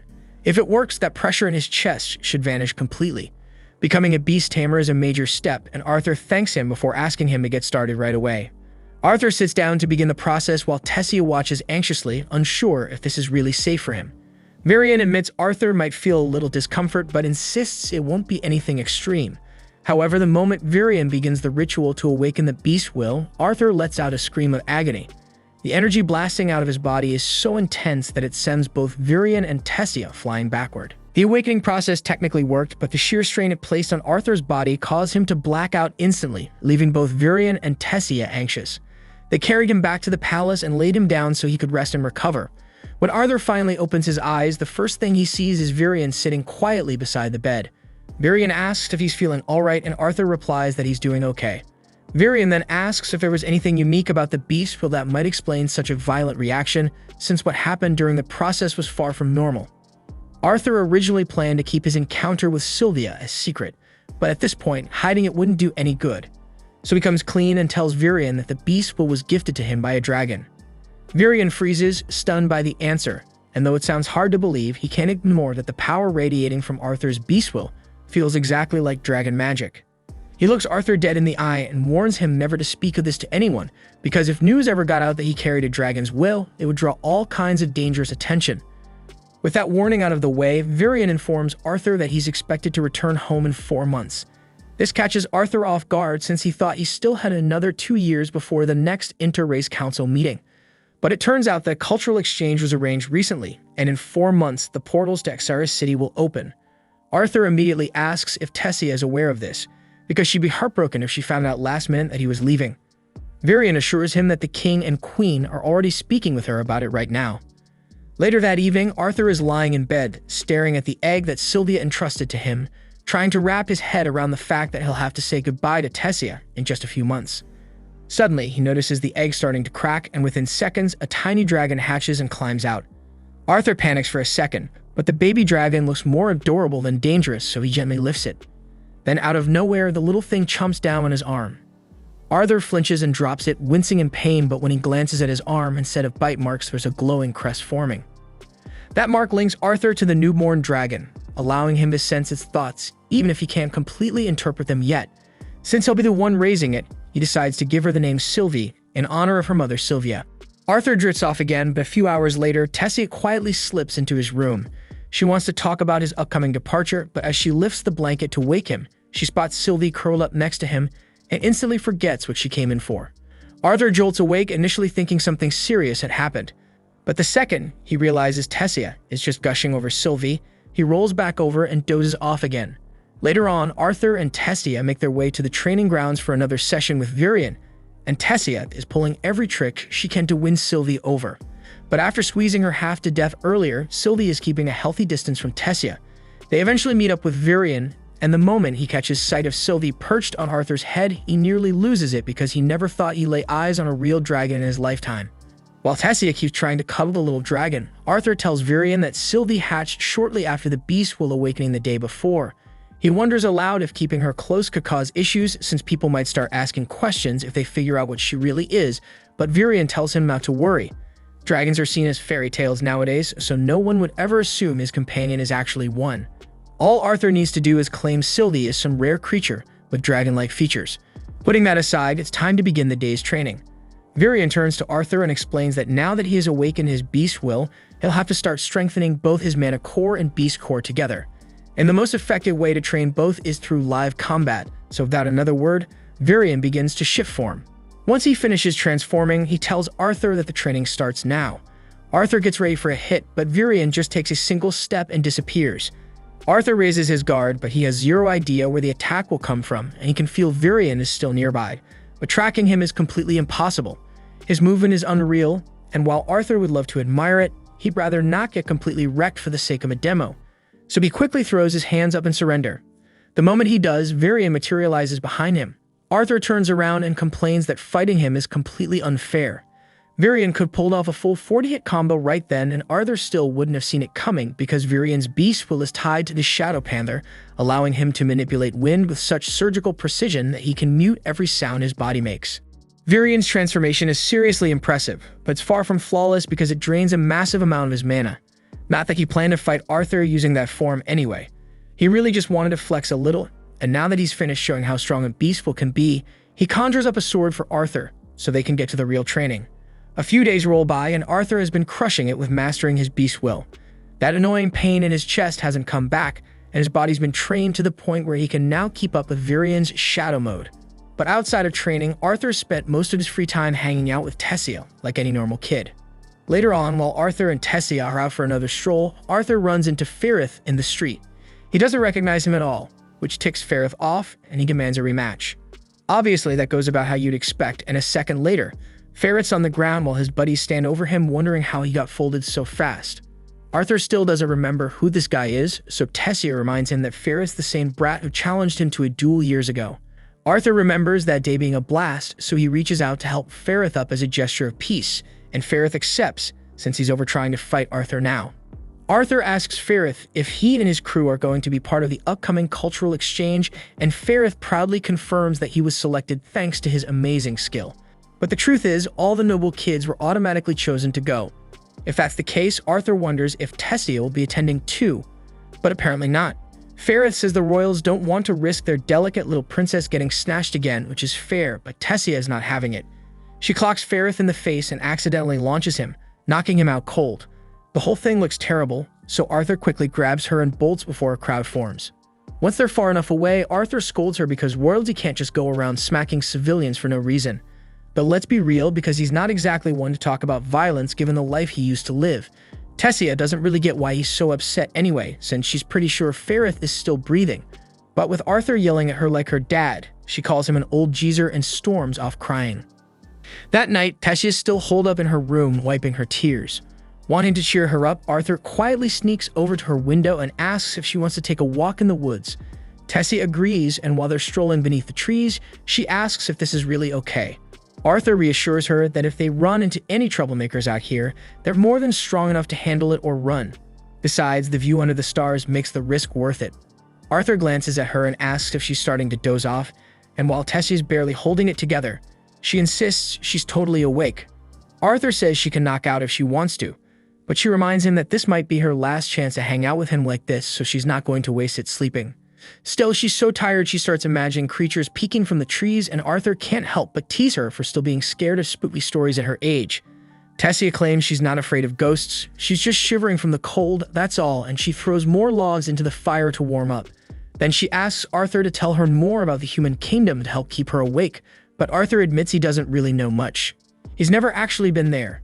Tessia tells him she wishes he'd just stay here forever, and Arthur says he'd love to, but if he did, he'd never get to see his family again. He wants to keep the conversation going, but by the time he looks over, Tessia is fast asleep. So he settles down too, letting the night wind down. The day of Arthur's departure finally arrives, but before he goes, Gurion gives him a parting gift.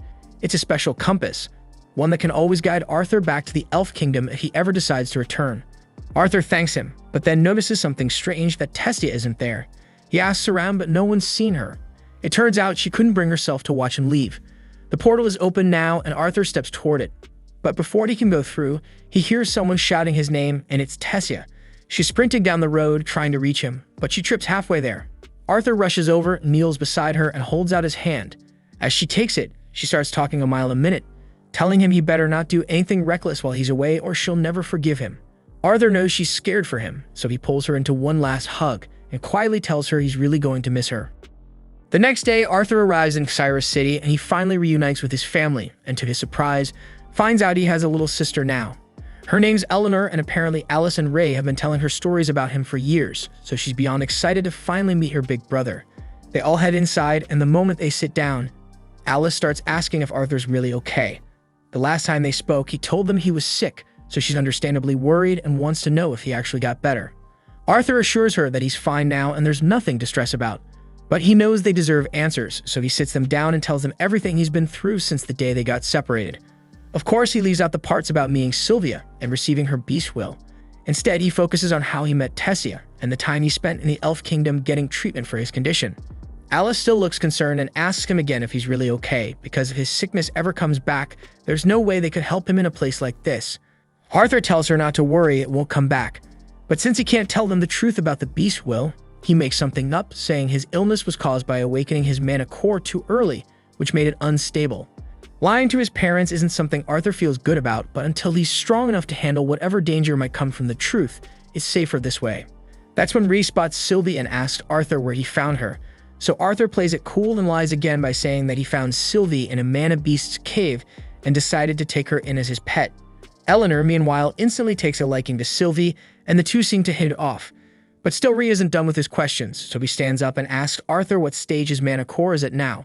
Alice quickly scolds him for trying to challenge Arthur when he's just come home from such a long trip, but Rhys doesn't see the harm in sizing up how much his son has grown. Arthur doesn't mind the question, but before he answers, he wants to know how Ray can afford such a fancy place. Rhys laughs and explains that he works his ass hard as a security instructor at the Helsey auction house, and that his mana core has reached the dark orange stage. Arthur is genuinely impressed because orange is a pretty high-level core, and the mana core rankings go from black all the way to white, with lighter colors signifying more powerful cores. Rei's always been a bit of an oddball when it comes to mentoring, so of course he spends a ton of time training his body, but who would have guessed he'd been leveling up his mana core too? He's clearly proud of himself, so he throws the question back at Arthur and asks what stage his mana core's at. Arthur tells him he's at the light red stage, and Rei immediately starts swearing when he realizes Arthur's just one breakthrough away from surpassing him.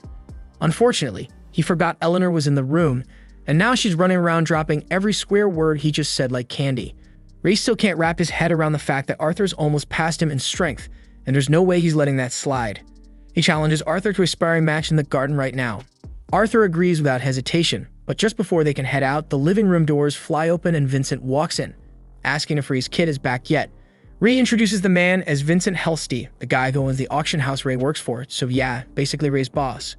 Vincent and his wife Tabitha are both excited to finally meet Arthur since they heard a ton about him. Arthur greets them politely and Vincent's already impressed, mostly because there's no way Arthur picked up those manners from Rei. Anyway, Vincent and Tabitha introduce their daughter Lilia, and at first she's kind of quiet around Arthur. But the second she sees Sylvie on his shoulder, she completely melts. She asks Arthur if it's okay to pet Sylvie, and once he says yes, she immediately starts snuggling her like she's the cutest thing she's ever seen. While she's busy cuddling the baby dragon, Rei leans in and reminds Arthur that technically Vincent owns the house, so they should probably ask before they end up wrecking anything.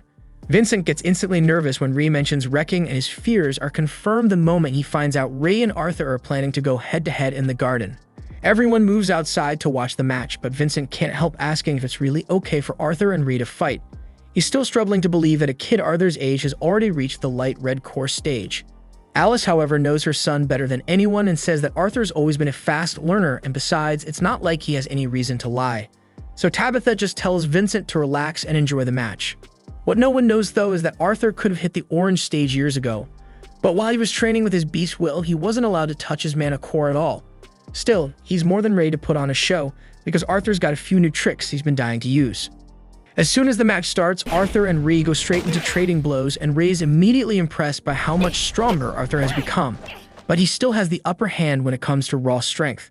After a few quick exchanges, distance opens up between them, and Rei grins as he says he's ready to crank things up. He covers his hand in flames and warns Arthur that he can still call it quits if he wants. In this world, every mage has an elemental type they're most compatible with, and for conjurers, manipulating that element is simple, but augmenters, not so much. That is, unless they hit a high enough level, and once they do, they can identify their elemental affinity and use it to enhance their physical attacks. Rei's fire-imbued strikes make him a lot tougher to deal with, so Arthur decides it's time to stop holding back. So he starts channeling mana straight into his arms. When they clash again, they're much more evenly matched, but Arthur still gets launched back from Rei's sheer power. Even so, all the combat theory Arthur carried over from his past life made his training under Virion ridiculously effective. He ended up mastering fire magic early on, and once he did, Virion told him to push further, to start aiming beyond standard elemental control. Arthur focuses his mana again, but this time electricity starts sparking around his body, and he's generating lightning now. Rei is stunned because he can't believe Arthur's really using an advanced form of fire magic, but Arthur's not done yet. While channeling lightning, he also starts manipulating water from the nearby fountain, curving it behind Rei for a surprise attack. Rei manages to block it just in time, but now he's truly floored. Arthur's using both fire and water elements at once. He couldn't be prouder, so he grabs Arthur in a hug, asking him where he picked up those skills and whether he's hiding even more tricks up his sleeve. Arthur explains that he just started working on lightning magic recently, and while his controls still needs work, he's making steady progress. That's when little Eleanor comes sprinting onto the field to check on both Arthur and Rei, and over at the sidelines, Vincent and Tabitha are still completely speechless. Because let's be honest, no normal kid should be able to pull off what Arthur just did.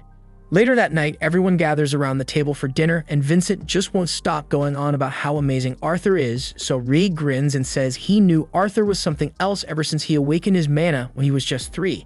Vincent nearly chokes on his drink because that's ridiculous. Even the most talented mages usually don't awaken their mana until they're about 8. Then again, most of them also don't blow up their house in the process. Rei bursts into laughter remembering that moment, though maybe he laughs a bit too hard because he ends up tipping over in his chair. Right after that, Vincent stands up and suggests Arthur should apply to XRS Academy. Ray had never really thought about that before after all. Cyrus is usually reserved for wealthy and well-connected mages.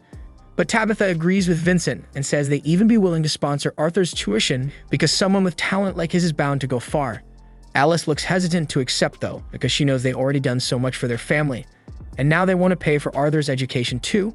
Besides, Arthur's only 8 and Cyrus Academy usually only accepts students starting at 10.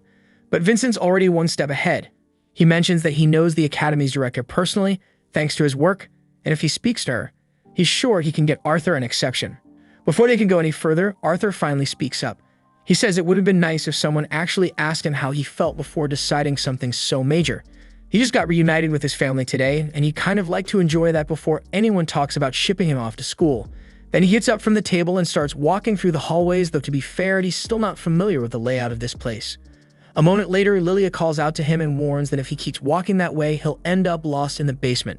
She tells him to follow her instead, and Arthur doesn't have anything else to do right now, so he goes along. She leads him to one of the break rooms where all the house staff usually hang out. Everyone there greets Lilia right away since she visits often, and even though Arthur only just arrived today, they already know who he is, mainly because he scorched the garden earlier during his spar with Ray. Arthur apologizes for the trouble, but no one seems too bothered about it. Then Lilia asks Maria if there's any duck left over, and there is, but Maria warns her to watch how much she eats, teasing that she's starting to put on weight lately. Then one of the maids lets Arthur know that Lilia tends to come down here when she's feeling overwhelmed. Her parents have been putting a lot of pressure on her to awaken as a mage, so they've been pushing her through non-stop lessons. Lilia does want to become a mage herself, but all that pressure eventually builds up, and sometimes she just needs a moment to breathe. That evening, Arthur is spending some quiet time with his parents, and are still absolutely overjoyed to have their little boy back. He may look a lot different now compared to the last time they saw him, but deep down, he's still the same kid they raised. With Arthur's talent, it's pretty clear he's going to be an incredible mage someday, but even if he wasn't, they'd still love him just as much. They'd love to stay up and keep talking, but they're sure Arthur must be wiped out from everything, so they get up and tell him goodnight. But before they head out though, Ray stops and brings up what Vincent mentioned earlier. He knows it might have come off as a little pushy, but everything Vincent said was out of genuine concern for Arthur's future. And just to be clear, no one is going to force Arthur to go to the academy if it's not something he wants. The next day, Arthur wakes up and hurries downstairs because some familiar faces have shown up to visit. The Twin Horns crew found out Arthur was back, so they stopped by to see how he was doing. Arthur's happy to reunite with them, but Angela is even more pumped because she immediately pulls Arthur into a giant nice hug. And after Angela finally lets go, Arthur turns to greet the rest of the group. But then Jasmine walks up and starts running her hands over Arthur's body. Yeah, it might look weird to anyone watching, but she's just making sure there aren't any lasting injuries. Once she confirms he's fine, she pulls him into a small, nice hug and says sorry for everything that happened. She's still upset that she couldn't protect him the day he got separated from the group, so seeing him alive and well is a massive relief. Not long after, everyone settles in and starts catching up. Arthur's surprised to hear that the Twin Horns spent some time out in the city of Atiston. They landed a pretty solid contract out there, but had to come back to the capital for another job. Listening to their stories makes Arthur realize just how little he knows about the kingdom of Sapin, let alone the rest of Dicathan. Becoming an adventurer sounds like an exciting way to see the world, but that also means leaving his family behind again, and he's not so sure he's willing to do that again. A few days passes, and we see Arthur in his room working on mastering his beast will, and that's when he discovers something wild, which lets him pause time, but problem is that he can only freeze things for a few seconds, and every time he does it, he's completely wiped out. He starts questioning whether pushing himself this hard for a power he doesn't even fully understand is worth it, but then he remembers exactly why he's doing this, to protect the people he loves. That's all the reason he needs, so he keeps grinding. Though before anything else, he notices Sylvie smells absolutely awful, so he grabs her and heads to the bath. She's not a fan of getting washed, but Arthur's not about to let her stink up this beautiful place.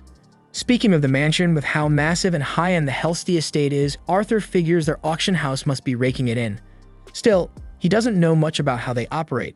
After he finally finishes giving Sylvie a good scrub, he's drying her off on his bed when his family walks in and reminds him that he could use a wash too. While he never really cared about his looks during his time in the Elf Kingdom, that changes real quick when his mom drags him off to her favorite salon. The hairdresser swears he'll make him look amazing, and honestly, he doesn't look much different afterward, just a bit of a trim, but everyone insists he looks way cooler now. Arthur's kind of puzzled why they're suddenly so invested in his looks, but then Tabitha explains she's planning to show him their auction house. Since it's such a high-profile place where even royals drop by, They couldn't have him walking in with a hairstyle that screams Jungle Boy. Since they're already in Cyrus City, she offers to show him around town, and Eleanor chimes in saying she wants to go too so she can spend more time with her big brother. Lilia feels a little left out because before Arthur came back, Eleanor used to hang out with her all the time. Still, she wants to be around Arthur too, so she doesn't make a big deal out of it. They all end up spending the day together, laughing and playing a game of ring toss near a statue. But out of nowhere, a bunch of guys suddenly toss a ring at his head and walk away like nothing happened. Arthur's left staring, completely thrown off, so he asks Lilia what that was about since those guys seem way too cocky. She tells him they're students from Cyrus Academy, and thanks to their uniforms, people around here treat them like they're nobility. Arthur's honestly disappointed because he thought he'd be able to avoid that kind of arrogance in town, but for now, he decides to just let it slide. Not long after, Arthur senses a strange energy coming from a nearby shop, so he heads over to check it out. His parents explain that it's a beast core store. Arthur is caught completely off guard because he didn't even know you could buy or sell beast cores. Back in the Elf Kingdom, that kind of thing just wasn't a thing, but apparently here in the human world, it's super normal. Tabitha goes on to explain that beast cores help boost a mage's power, and if one has a beast will inside, it could sell for up to 100 gold coins. Just to give an idea, that kind of money could keep Arthur's whole family living comfortably for over 2 centuries. She tells him their auction house will be offering some beast cores soon and says she could let him hold one if he's curious. Arthur thanks her, but he's not that interested because he's totally fine with the one he got from Sylvia. That's when Lilia suddenly pipes up and asks her mom if she can have one too, but Tabitha shuts it down instantly, because getting a beast core isn't some magic trick to make her awaken overnight, and besides, she says they're way too pricey for a kid like Lilia. Lilia keeps pushing, but Tabitha stands her ground and says that's the end of the conversation. Later, they stop by a small cafe for lunch, but Arthur can tell Lilia is still upset. From what was said earlier, it's clear Tabitha wants Lilia to take her time with awakening, but something's bugging Lilia because she seems like she's in a hurry for a reason. Arthur's about to ask what's going on, but then he looks around and realizes Lilia's not even there anymore. And even though she was sitting right next to her mom, Tabitha doesn't seem the least bit concerned when her daughter just wandered off down a shady alleyway. Arthur gets up and follows her trail, eventually finding her inside a magic shop. She's staring at one of the cheaper beast cores on display. With her own pocket money, she could probably afford that one. But Arthur steps in and asks if she's really sure about this, because just getting a beast core doesn't mean she'll suddenly be able to cast magic. Lilia brushes him off, saying she won't know unless she tries, so she reaches for the core, but Arthur gently grabs her hand and tells her to wait because he doesn't think this is the right move. But Lilia doesn't want to hear it from him because as far as she's concerned, he'll never get what she's going through, not when he's always been gifted. Lilia quickly pulls away from Arthur, but in doing so, she accidentally bumps into someone behind her, and it just so happens to be one of the ex-Cyrus punks from before. She immediately apologizes, saying it was an accident, but the guys got way too much pride to let that slide. The group of them start gearing up to pick a fight. The shop owner hears the noise and comes out to check what's going on. At the second he sees those ex-Cyrus uniforms, he nopes out and heads right back into his office, clearly wanting nothing to do with those troublemakers. Now the Academy boys figure they've got a free pass to do whatever they want, and first on their list is burning Arthur and Lilia. Lilia immediately hides behind Arthur, and while Arthur would have liked to settle this without a scene, these guys clearly aren't the talk-it-out type. He gets ready to knock them down a peg, but right before anything can happen, Tabitha and Alice arrive and order everyone to drop their magic right now. The boys try to brush her off at first, asking who the hell she thinks she is. Even the shopkeeper runs out and begs Tabitha not to tick them off, saying they could level the store if they wanted. But Tabitha doesn't back down and makes it clear, if any one of them so much as lays a hand on the Helsty family's daughter, they're done.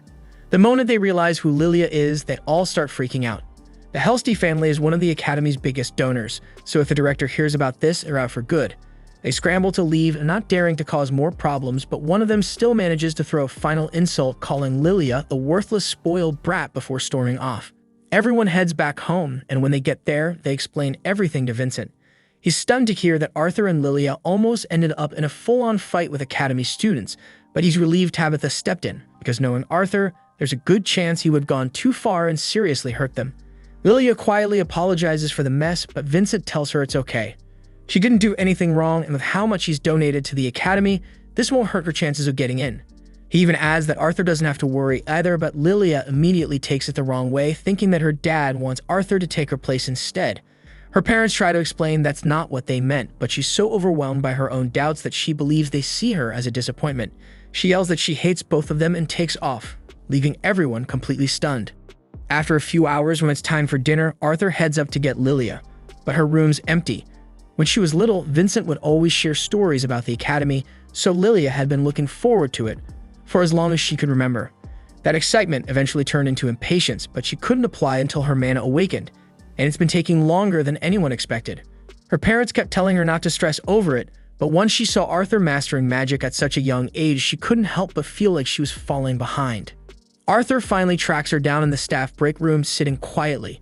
He wants to say something that'll lift her up, but the last thing he wants is to sound condescending, so for a second, he hesitates. But before he even says a word, Lilia beats him to it and apologizes for being jealous. After he showed off his power, her dad started giving him all this attention, and even though she doesn't blame him, it still hurts, because she feels like she's the problem, like she's the one who fell short. Arthur gets it because he knows exactly what it's like to wrestle with that kind of doubt, so he grabs her cheeks and tells her straight up that she's not a disappointment. He's seen how hard she's been working, and he knows her parents see it too. They're proud of her, and some overpowered freak like him isn't going to change that. Lilia lets out a laugh, realizing how ridiculous she's been acting. Her dad just wants her to become a mage so she can be happy. That's why he's been pouring money into making sure she gets into the academy. She gets that her parents don't want her to burn herself out, but the more Vincent does for her behind the scenes, the more it makes her look like some pampered rich kid in everyone else's eyes. Arthur gets where she's coming from, so he offers to help. He asks her if she really wants to use magic, because if she does, he knows a way to speed things up. Later that evening, Arthur tells Lilia's parents that she's left the house and they're caught off guard. They immediately ask what happened, so Arthur explains that he sent her off to train to help her awaken her magic. And just in case they're worried, he assures them that the people she's with are trustworthy and kind. Still, Vincent and Tabitha demand to know why he'd do something like that without talking to them first. Arthur says it wasn't his decision alone. Lilia wanted it that way. If she'd had to say goodbye face to face, her nerves might have gotten the better of her. But she didn't leave without a word. She wrote them a letter, and Arthur hands it over to worried Dad. The letter says Lilia always felt like a failure for not being able to use magic, but no matter how long it takes, she's going to keep training until she becomes an incredible mage. Until that day comes, she won't come home, so she asks her parents to stay safe while she's gone. Hearing that, Vincent drops his knees, crushed because deep down he knows this is his fault. He's the one who drilled it into her that becoming a mage was the only way to be happy. But the truth is, magic or not, she's his daughter, and he could never see her as worthless. Right after he says that out loud, Arthur turns and calls Lilia to come out, and to Vincent's complete shock, she walks in from behind the door. She'd been there the whole time. Confused, Vincent asks what's going on, and Arthur steps in to explain. He starts by saying sorry for tricking them, and he knows how terrifying it must have felt to think Lilia ran away, and he truly regrets scaring them like that. But he did it to help Lilia see something that her parents would love her no matter what, even if she never learns to use magic. Vincent hears him out, and instead of getting mad, he realizes how blind he's been all this time. So he walks over to Ray and Alice and apologizes for trying to push Arthur straight into the academy the moment he came back. Then he turns to Lilia and tells her he's sorry for making her feel like she had to be a mage. He says she doesn't need to go to the academy. She doesn't need to become anything she doesn't want to be, she just needs to be happy, and that's all that matters. Lilia is grateful, but she explains that she still wants to enroll. Even if it takes a couple more years for her mana to awaken, she wants to get there on her own terms. She wants to become a mage, not just for herself, but to use her powers to help others feel joy. Arthur hears that, and if that's what she really wants, he promises to help her awaken her mana. Since he's doing it for Lilia, Arthur figures he might as well help Eleanor too. So the two of them sit in the middle of the room ready to start. He tells them to take a few deep breaths, hold, and slowly breathe out with their eyes closed just to try and feel the mana inside them. Eleanor locks onto hers almost instantly, but Lilia is struggling to find hers. She starts doubting herself, wondering if maybe she just doesn't have what it takes, but Arthur tells her to keep going. He then places a hand on each of their backs and warns them that he's about to trigger their mana, and they might feel a little warmth. Once the process kicks in, glowing lights start to appear in Lilia's vision, and just like that, her mana awakens at last, and her face lights up with pure happiness. Later that evening, Arthur and his family receive an invitation to the Helsey auction house, and they are blown away by how grand and elegant the place appears. Alice feels a bit anxious, doubting whether she fits into an event this luxurious. But Tabitha reassures her everything's fine and encourages her to just relax and enjoy the evening. Tonight's auction is something adventurers and nobles alike have eagerly awaited, as it's a rare opportunity to acquire exclusive items that Vincent personally collected. Among the impressive items available are magical beast cores and precious foreign statues, so security at the event is incredibly strict, and Ray, of course, is overseeing the entire guard force. Once the auction kicks off, Vincent walks confidently onto the stage and announces the presence of special guests tonight. The esteemed royal family of the Kingdom of Sepin, King Blaine Glader, Queen Priscilla, and their kids, Prince Curtis and Princess Kathleen. Cheers erupt from the crowd at the royal family's introduction, leading Arthur to conclude they must indeed be great rulers if the people adore them this much. With royalty in attendance, Ray and the security team are especially vigilant, determined to ensure nothing disrupts the proceedings. At the same time, inside the hall, Vincent opens the bidding with the very first item, a blade meticulously crafted by a renowned artisan, enchanted to channel mana and produce electricity at its tip. The bidding for the sword starts at 50 gold coins, but immediately, an eager participant increases the bid to 51 gold coins.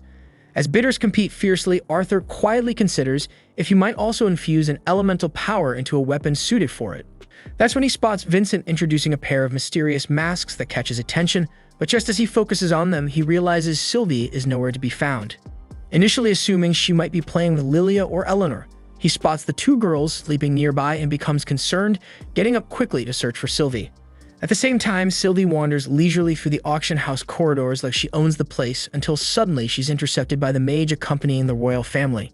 Meanwhile, on the stage, Vincent introduces the next coveted auction item, announcing it as an A-rank lion cub.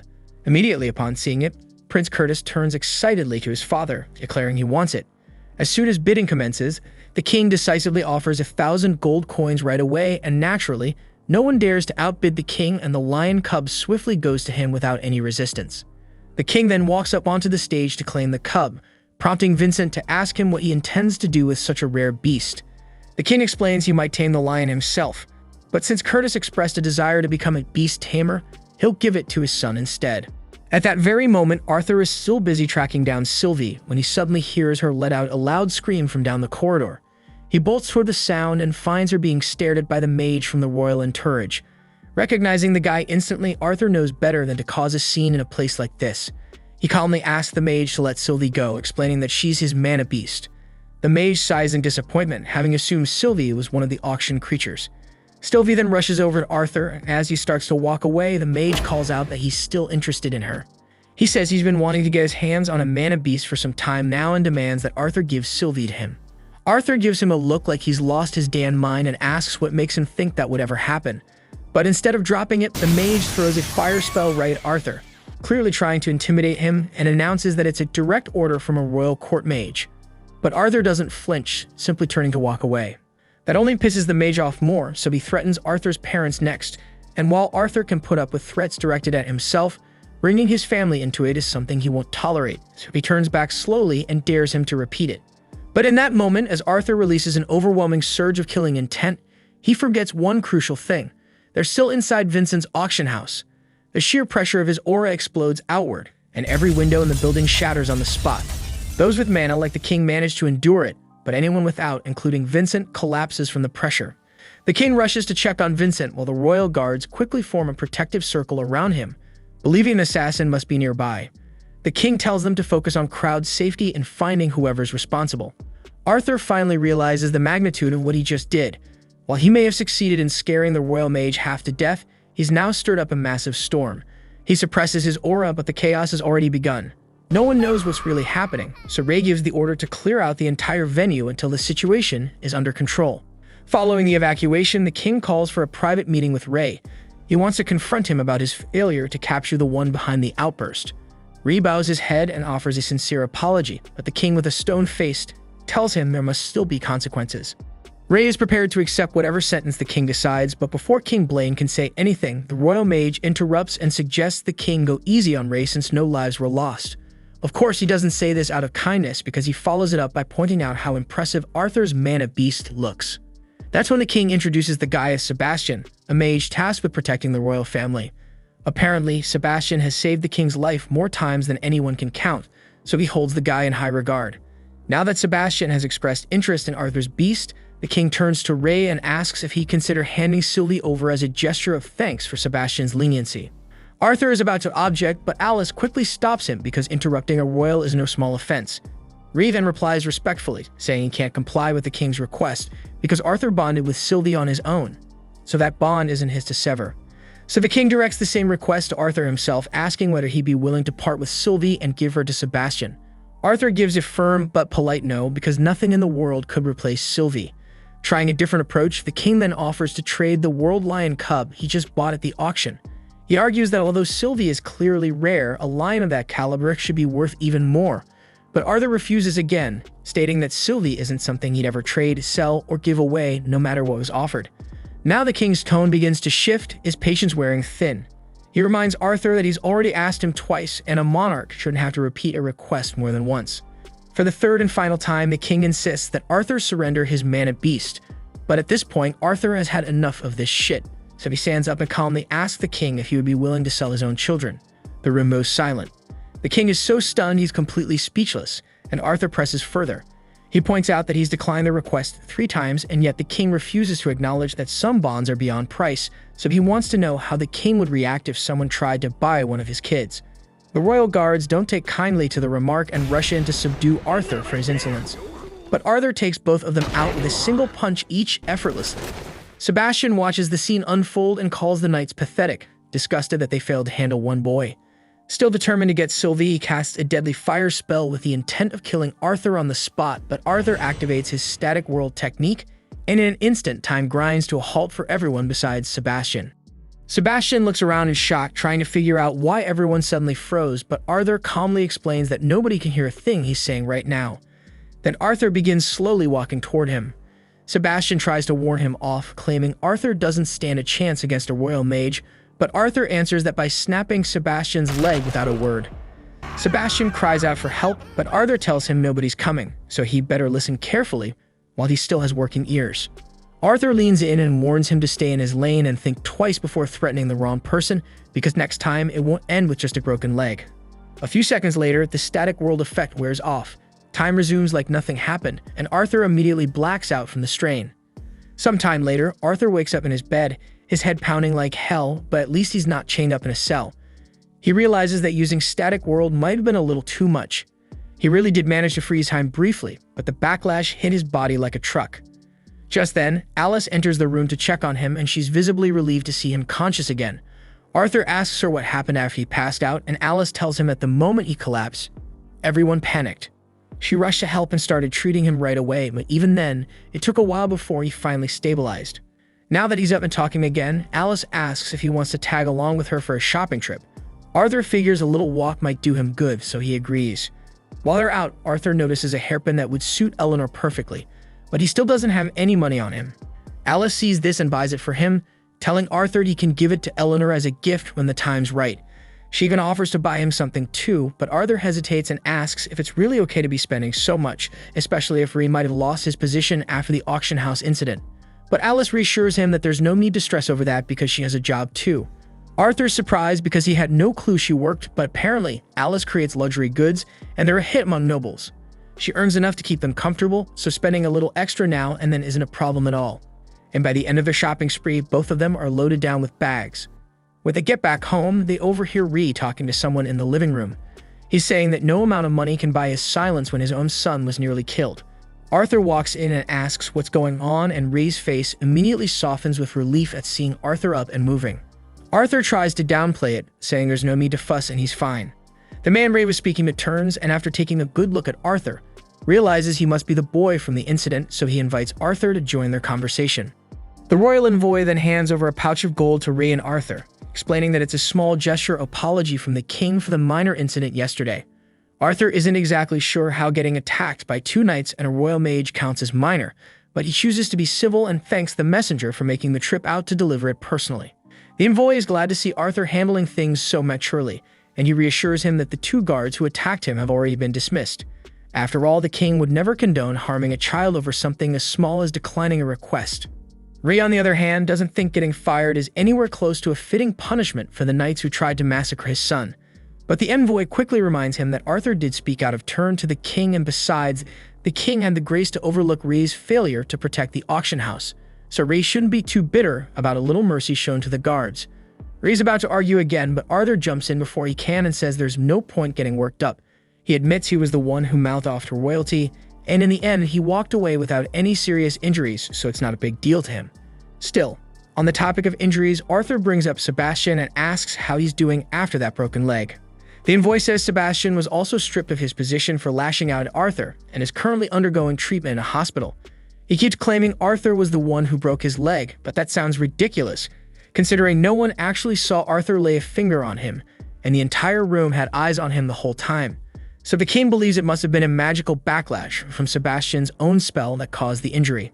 The king is deeply regretful that things escalated this far, which is why he took the initiative to issue a formal apology. The envoy acknowledges that Arthur's clearly a talented and respectful young man, but he also gives him a warning. Be mindful when speaking to those in power, because not everyone will be as lenient as the king. Arthur and Rei accept the apology, and once the envoy is gone, Rei hands the whole bag of gold over to Arthur. Arthur is surprised and asks if Rei's sure about this, but Rei says it's only fair. Arthur's the one who put himself on the line, so he deserves the reward. Plus, he figures Arthur's going to need some cash if he's planning to make any serious moves later on. Today turned out to be a harsh wake-up call for Arthur. In his previous life, he was a king, but in this one, he's still just a kid. If he wants to stand toe-to-toe with real power, he'll need some political influence of his own. Which is why, the very next morning, he sets off to Magic Academy, where he meets with Cynthia Goodsky, the director of the Magic Academy. Her status as the director of Xeris Academy places her in a position of enormous influence, so meeting her in person isn't something most people can easily arrange. Goodsky heard plenty of praise about Arthur from Vincent, but she's not someone who trusts mere words, so she's eager to test Arthur directly and see if he actually deserves the acclaim. Initially, she attempts to overwhelm Arthur with her incredible magical presence, but he remains calm under pressure. Still, while he's able to endure it, he admits privately that Goodsky's aura is genuinely terrifying. If that makes sense considering she's the strongest mage currently living in this nation.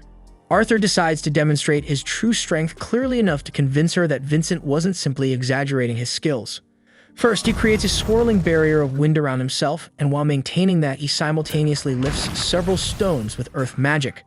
He then propels these stones forward using wind magic, firing them straight at Goodsky, but she casually deflects the assault with one simple gesture. Next, Arthur conjures several fiery throwing knives behind Goodsky, but before any of them can reach her, she counters effortlessly by dispersing them with a gust of wind. Arthur can barely believe she's handling everything he's thrown her way without breaking a sweat, so frustration gets the best of him, and he rushes forward ready to punch. But before he even reaches striking distance, Goodsky repels him instantly with a gust barrier. Arthur goes sprawling onto the floor, and it quickly becomes obvious that, as things stand, he isn't nearly strong enough to defeat Goodsky. Yet losing this fight doesn't mean Goodsky is disappointed with how he performed. She praises his incredible potential, but points out he has a habit of being overconfident in his skills, leading him to assume he could overwhelm her easily. And now, as one final demonstration of her true strength, Goodsky says Arthur's last challenge is to see whether he can remain awake after taking her next spell. Raising her hands above her head, she releases a powerful blast of sound magic aimed directly at Arthur. This sonic attack is intense enough to shatter nearby boulders, and it nearly destroys Arthur's hearing as well, but he manages to withstand it and stays upright until Goodsky finishes. She finds herself thoroughly impressed by Arthur's determination, which makes her all the more eager to accept him as her apprentice. But Arthur mentions a few requirements he once clearly understood first. His entire reason for meeting Goodsky is because she holds power and resources he requires, and everything he's doing is solely to ensure the safety of his friends and family. He makes it clear that if Goodsky guarantees to help protect his loved ones, he'll gladly join the academy and officially study under her guidance. Goodsky is honestly stunned by how bold Arthur is, since the whole arrangement seems totally one-sided in his favor, but Arthur figures he's worth the trade. And really, Goodsky can't say he's wrong because students like him don't show up often. She's just about to accept his conditions when Arthur tosses in one more. He lets her know he's only enrolling once he hits the minimum age, since he wants to study alongside people his own age. Goodsky questions that, pointing out he'd be pushing his enrollment back by a full 3 years. But Arthur insists that it's his life, and he wants to make the most of it. His plan is to travel the continent and live as an adventurer first. It's clear to Goodsky that Arthur has already made up his mind, so arguing isn't going to change anything. She asks if he's even mentioned this plan to his family yet, and he admits he still needs to talk to them. So Goodsky tells him that if he can get his parents to agree, then she'll approve all his conditions. But the moment Arthur returns home and shares his plan to become an adventurer, Alice shuts it down immediately and says no without a second thought. Rei tries to reason with her and at least hear Arthur out, but Alice isn't having it. Arthur just got back after being gone for years, and she has no intention of letting him leave again. Trying to find middle ground, Rei asks if she'd feel better about it if Arthur had a guardian tagging along during his travels, but Alice still won't budge. That's when Arthur finally steps forward and promises Alice that it won't be like last time. He says this isn't some long-term goodbye, he's only going on trips where he'll be able to return home every few months. That eases Alice's anxiety a bit, and besides, Arthur isn't leaving immediately either. He wants to stay home for another month or two first to relax and spend more time with them. Still, he needs to explore more of Dicathan, because there's so much out there he hasn't figured out yet, and training nonstop by himself would just get stale, so he wants real battles to put his skills to the test. Alice isn't totally against the idea of Arthur going off to be an adventurer anymore, but she's still nervous, so she asks him to promise that he won't hide anything from her. Arthur agrees to be upfront with her, but deep down he knows there are plenty of secrets he'll have to keep from his family. On another note, Ray still thinks it'd be smart for Arthur to have someone watching his back since adventuring is no joke. So he goes to reach out to his old friends to see if anyone can step in. He doesn't really have much money to offer, but he promises to pay them back however he can. Even so, the Twin Horns don't care about that. They say he doesn't need to worry about paying them because they're friends and they're happy to help Arthur however they can. But even with all that, Adam immediately says he's out because babysitting isn't his thing, and he's worried that if they end up clashing, Arthur might get annoyed enough to kill him in his sleep. The others kinda laugh, but they agree that with how irritating Adam can be, that's not exactly far-fetched. Right then, Jasmine speaks up and volunteers. Everyone's caught off guard since they all know she hates bodyguard gigs even more than Adam does. But Jasmine says if it's for Arthur, she's okay with it, and Ree really appreciates her stepping up, so the job's officially hers. She's an odd mentor like Arthur, recently hit the light orange rank, and she already gets along with him, so she's probably the best choice for something like this. Now that the Guardian situation's taken care of, Arthur asks Ree if he can stop by the auction house since he still needs a sword for the adventurer exam. Ree doesn't mind and sends a request over to Vincent to set things up. The following day, Arthur meets up with Vincent and explains that he needs a weapon for the admissions trial. Vincent tells him to take his time and look through whatever he wants. There's a massive variety in stock, so going through all the swords is going to take a while. By the time dinner rolls around, Arthur still hasn't come back. Alice is starting to get anxious and thinks about going to look for him, but Ree tells her that picking the right sword takes time, so it's better to just wait and let Arthur handle it. At the same time, Arthur is still stuck, overwhelmed by all the choices in front of him. He's gone through hundreds of swords already, and not a single one has caught his eye. Since most fighters around here are augmenters, the collection is stacked with bulky two-handers or oversized one-handed swords. But with Arthur's smaller frame, none of those are even practical. He even gives other types of weapons a shot, but nothing seems to click. That's when Sylvie tugs at him, pointing his attention toward a random stick lying on the ground. Arthur doesn't understand what's so special about it, but he humors her and picks it up, only to notice right away that it's way heavier than it looks. The balance feels completely off too, like it's hiding a blade inside. Curious, Arthur gives the handle a tug, and after channeling a little mana into it, glowing runes flash in his vision. Suddenly, the sword unsheathes. He's never seen anything quite like this before, so he gives it a few test swings. It's too heavy for him to swing comfortably, but even so, the blade's quality is insane, and he slices clean through a barrel, like it's nothing. While he's still messing around with it, the sword gives him a little shock and he drops it by accident. But when he picks it back up, something's different. The balance is perfect now, and its shape feels like it was custom-made for him. Arthur's a bit thrown by how the weapon just adjusted to him like that. Back when he was King Gray, he handled countless legendary swords, but none that ever adapted to him so precisely. He tries another swing, this time at his second barrel, and it shatters in one clean strike. Just then, Vincent, Ray, and Jameson show up since Arthur's been gone way too long and dinner's getting cold. They ask if he's finally picked a sword, but Arthur isn't ready to show this one off because he's worried Vincent might realize how rare it is and try to take it back. So instead, he snatches some random blade off the rack and says he'll go with this one. Ray gives it a try, and while he can tell it's totally average, if Arthur's fine with it, then Vincent says it's his to keep. Right then, Vincent spots the stick strapped to Arthur's side and asks him about it, but Arthur brushes it off with a casual excuse, claiming it's just some random stick he found lying around and thought he'd use for light practice, since it's of course not a sword. Vincent doesn't even recall ever owning something like that, so he turns to Jameson and tells him to check the warehouse inventory and see where it came from. Jameson replies that some old guy once chucked it at him while muttering something weird about how nobody was worthy of using it. From the outside, it just looked like a reinforced staff, and even after consulting several experts, they all agree it was nothing more than a plain stick. Still, Jameson thought it looked pretty cool and decided to stash it away. Arthur then politely asks if he can keep it, and since Vincent has no use for it anyway, he lets Arthur take it without a fuss. In the weeks that follow, Arthur enjoys spending time with his loved ones while getting ready for his journey. Before long, his 9th birthday rolls around. A big celebration is thrown in his honor, and later everyone gathers to give him their gifts. The first present he opens is from Alice, a glove enchanted with healing properties using embedded gems, so he can patch himself up if he ever gets injured. Vincent goes next, handing over a matching pair of rings and telling Arthur they're for his mom's peace of mind, as the gem on her ring will light up if Arthur is ever in serious danger, allowing them to send help right away. The last one comes from Adam. It's a voice scroll that can transmit messages, so Arthur can use it to send updates, and Alice will be able to respond. Arthur thanks everyone for the thoughtful gifts, and since he's officially setting off tomorrow, he tells them how much he appreciates all they've done for him. Alice then begs him to take care while he's out there, and she couldn't care less if he gets famous or rich, because what matters is that he comes back safe. That evening, Arthur finishes packing his gear, and even though it hurts to leave his family again, he knows this is something he has to do to grow. So if he wants to protect the people he loves, he has to get stronger, and that means stepping out into the world and gaining real experience. Once he's all set, he heads downstairs where everyone is waiting to say goodbye. Reed reminds him not to get cocky just because he's strong, but he also tells him that while he's out there chasing his goals, they'll be cheering him on back home. Jasmine starts off by taking Arthur to the Adventurers Guild so he can get registered, and he shows up wearing a mask, not just to look cool and mysterious, but also to keep his identity under wraps so the royal family doesn't start poking around in his business. The receptionist then brings them straight to the office of Guild Master Caspian, who greets Jasmine with a big smile since she's not just some random A rank, she's got weight in this place. When Caspian finds out she wants Arthur to take the rank assessment, he says most people have to go through a few extra tests before that. Then he leans in close to Jasmine and whispers that since she's from a noble family, and he's on good terms with her dad, he'll bend the rules and let her partner skip straight to the exam. Caspian turns to Arthur next and tells him he doesn't have to use his real name when registering at the guild.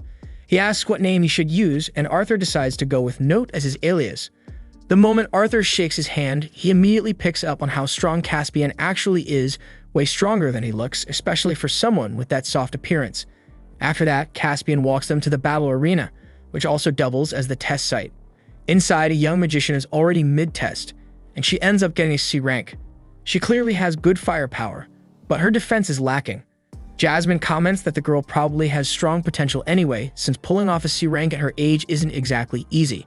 Then the next guy steps up, but he doesn't even have to spar, he just walks up and gets handed a B rank on the spot, and the whole crowd's left speechless. Arthur glances at Jasmine and asks what just happened, but even she has no clue. After that, some arrogant kid named Lucas steps up, demanding that the examiner skip his match and just hand over the A rank already. The examiner tells him he's not exactly wrong, his mana core is already at light orange stage, and he's only 11. That stuns everyone, but Arthur gets a better look and realizes Lucas is actually an elf.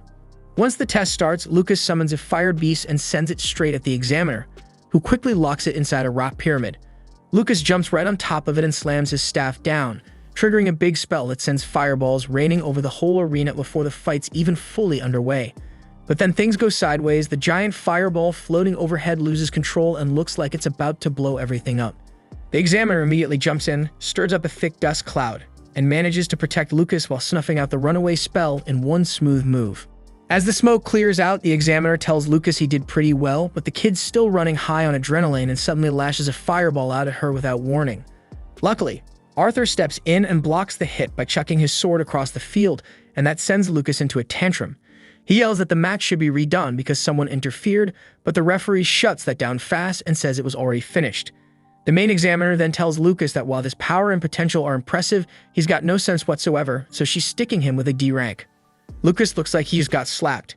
He starts yelling that he's going to report this to his dad, but she just floats him away with earth magic like a misbehaving toddler. After all that drama, it's finally Arthur's turn. As he steps into the arena, a heavy, intimidating energy starts pouring out of him.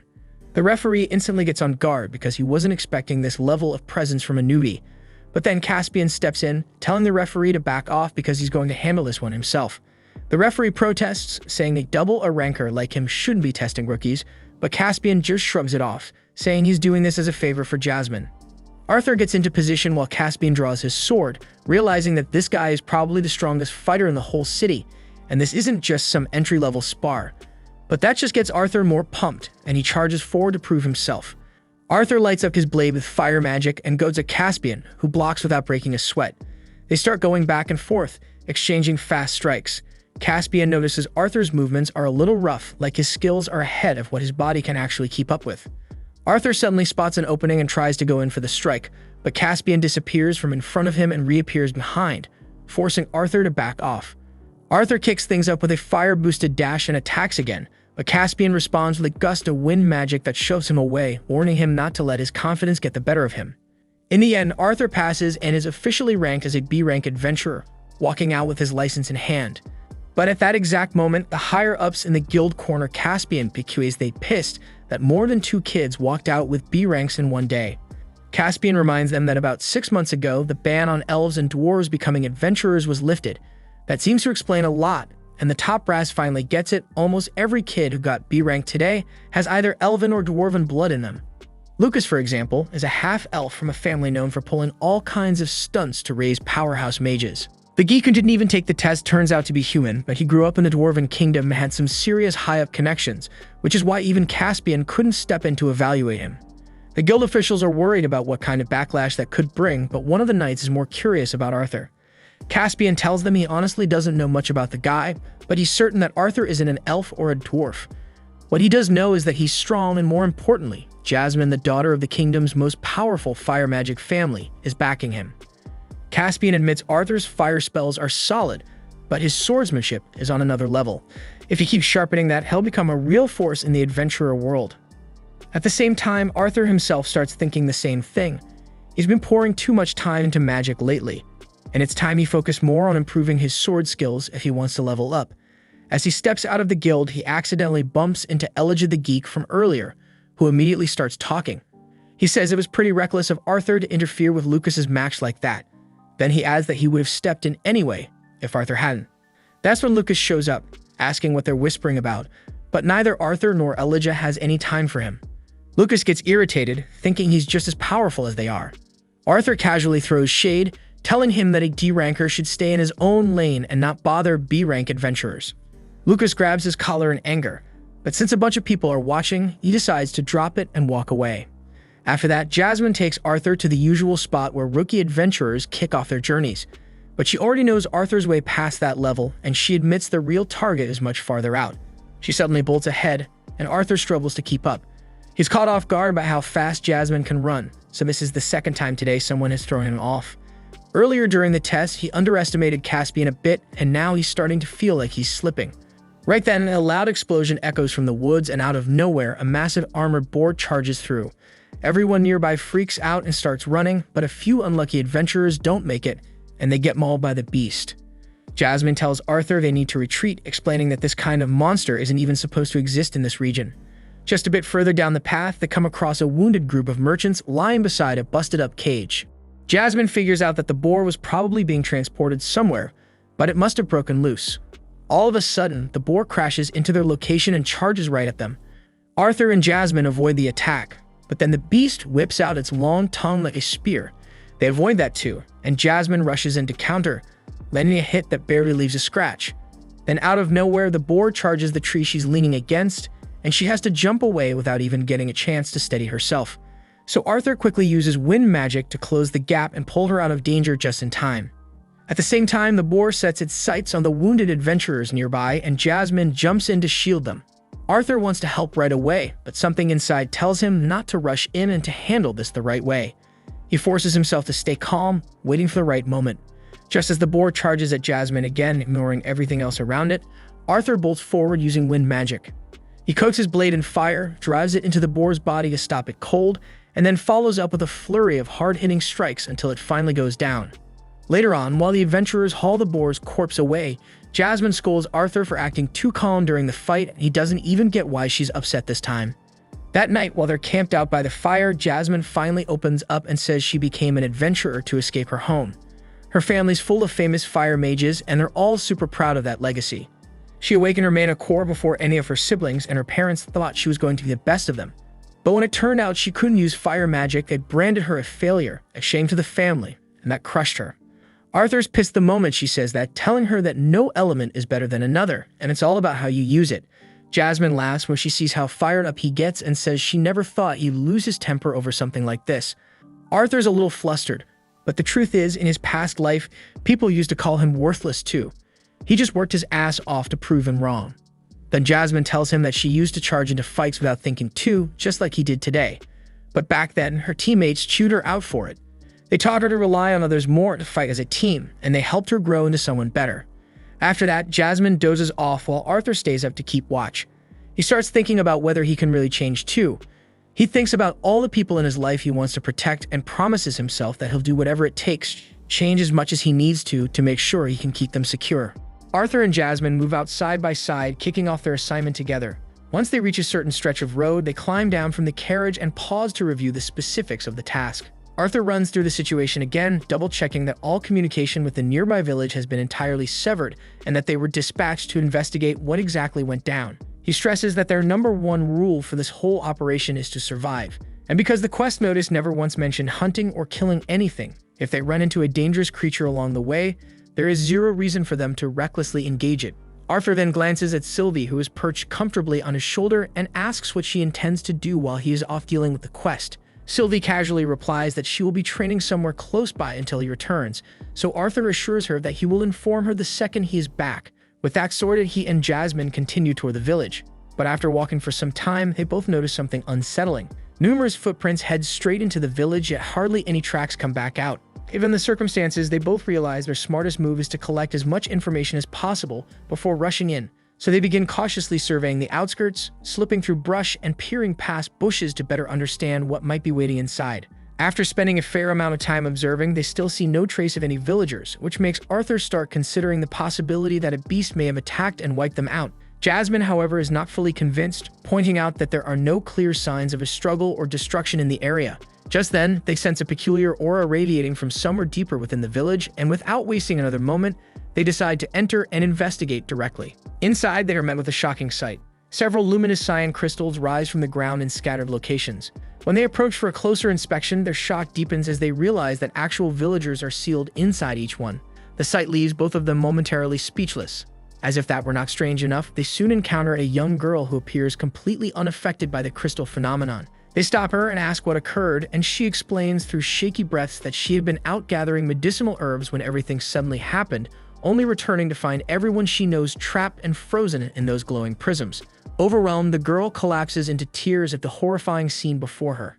From everything they have seen and learned up to this point, Arthur is certain of one thing. This has to be the doing of some kind of monster. Out of nowhere, a strand of webbing snaps through the air and latches onto the girl's leg, yanking her off the ground and hauling her upward as a massive spider-like monster creeps forward, ready to swallow her whole.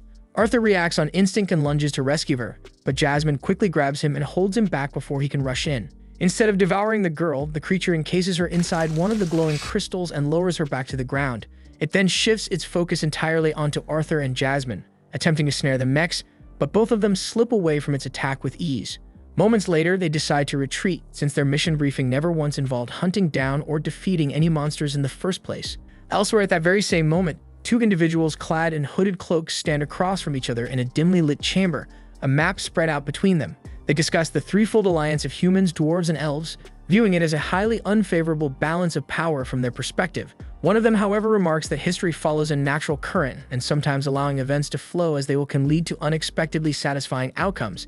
He then activates something marked as a beast glade on the map, causing a sphere of glowing green energy to materialize above it. Miniature projections of the most formidable and dangerous adventurers then appear across the map's surface. After examining what lies ahead, the two cloaked figures agree that this future must be stopped no matter the cost. And judging by the intensity of their reactions to each projection, it becomes obvious that the ones they fear most are Arthur and Jasmine. At the same time, Arthur and Jasmine have successfully put distance between themselves and the spider beast, though Arthur is still trying to process what exactly that creature was.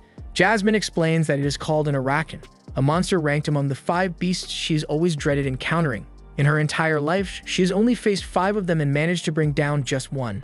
And even that victory required a combined effort of the entire Twin Horns party, which leaves Arthur genuinely stunned. She continues, mentioning that Ray and Alice were both present during that battle, and that Alice's emitter abilities proved absolutely vital to their survival. The curse inflicted by an Arakan can only be lifted by an emitter or by killing the Arakan itself. To make matters worse, these creatures possess an extremely high resistance to magic, rendering most spells practically useless against them. After hearing all of that, Arthur finally understands why Jasmine stopped him earlier. She already knew they stood little to no chance in a direct confrontation. Jasmine confirms this and adds that Arakan cannot tolerate sunlight very well, which is why they usually remain hidden deep within forests or buried inside dungeons. With that in mind, she acknowledges that she has already taught him everything essential about surviving as an adventurer, then turns the question back on him and asks what he believes their next move should be. Arthur pauses to think it through and decides the smartest call is to head straight back to the guild and file a full report on what they discovered. But in the very next instant, the Araction materializes right behind them and casts its snare magic, trying to lock them down and transform them. Jasmine slams Arthur out of harm's way at the final second, leaving herself trapped inside the glowing circle alone, and moments later she's encased within a crystal prison. The Araction immediately charges at Arthur, yet he snaps his blade up just in time to intercept the strike. As he strains against the impact, his thoughts slip back to his previous life, when he stood as a king hailed as the strongest warrior alive. That memory ignites something fierce inside him, and he unloads everything he has on the monster. But just as Jasmine had cautioned, his swords lack the power to inflict meaningful damage. He springs backward onto a tree branch and reassesses, realizing steel alone will not win this fight, so he releases his grip and unleashes his blade and flame technique, striking with magic instead, and this time the attack's visibly wounded. Eventually, Arthur starts to believe the barrage has finally put it down, yet to his disbelief, the Araction drags itself back up and regenerates, which does not entirely surprise him since Jasmine warned him about its overwhelming resistance to magic. Taking that into account, Arthur fires off his rock arrow technique, sending multiple stone spikes plunging deep into the Arachn's body. Enraged, it hurtles toward him, but Arthur evades cleanly and lands atop it, driving his sword into the opening the stone spines carved out.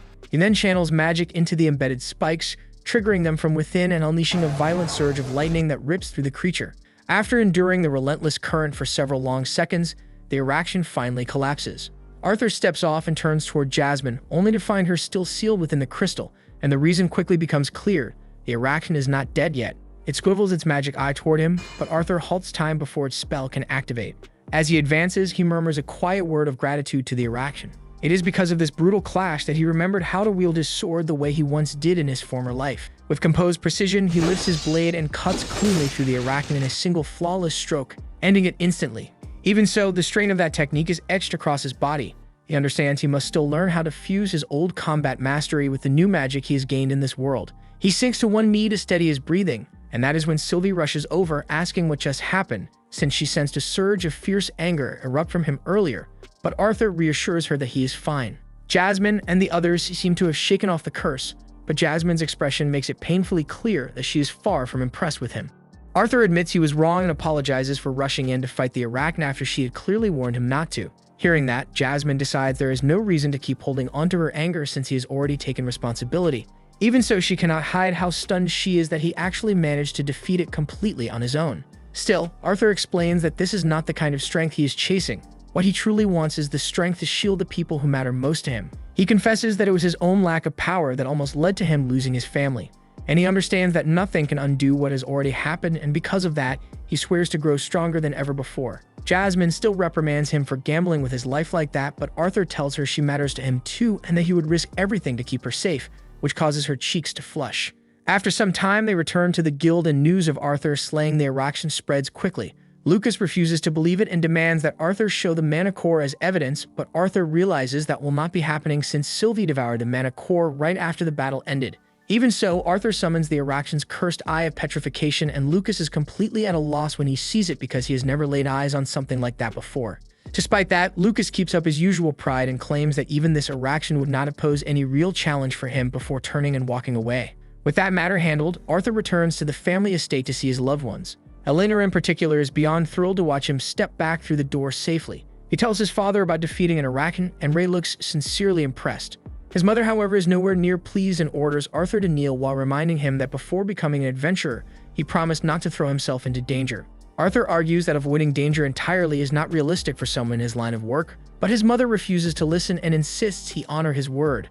Ray does not make too much of a fuss and simply advises Arthur to follow Jasmine's guidance from now on. Jasmine reassures him that she has already reported everything properly to the guild. Ray then gently tells Alice to stop crying and try to smile, because the most important thing is that Arthur came home alive. Alice steadies herself and tells Arthur never to make her worry like that again. Once things calm down, Arthur and Jasmine head to the training grounds and engage in a no-magic sparring match. They trade blows with their batons for quite some time and seem perfectly matched the entire session. When it ends, they bow respectfully and thank each other for the bout.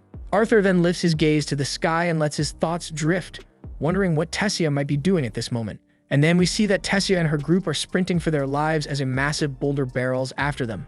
The following morning, Tessia and her companions gather in a small tavern discussing their next move. After weighing their options, Tessia announces that their upcoming mission is to track down wild boars. Her teammates grow uneasy knowing the hunt will happen within human lands.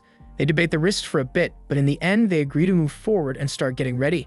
As Tessia steps outside, one of the adventurers slyly stretches his leg out to make her stumble, yet she reacts in an instant and sends him stumbling back with a sharp kick. The mood inside the tavern turns hostile as the other adventurers rise, prepared to strike, but without hesitation, Tessia and her group conjure a wall of water that cages the men inside, buying themselves just enough time to slip away.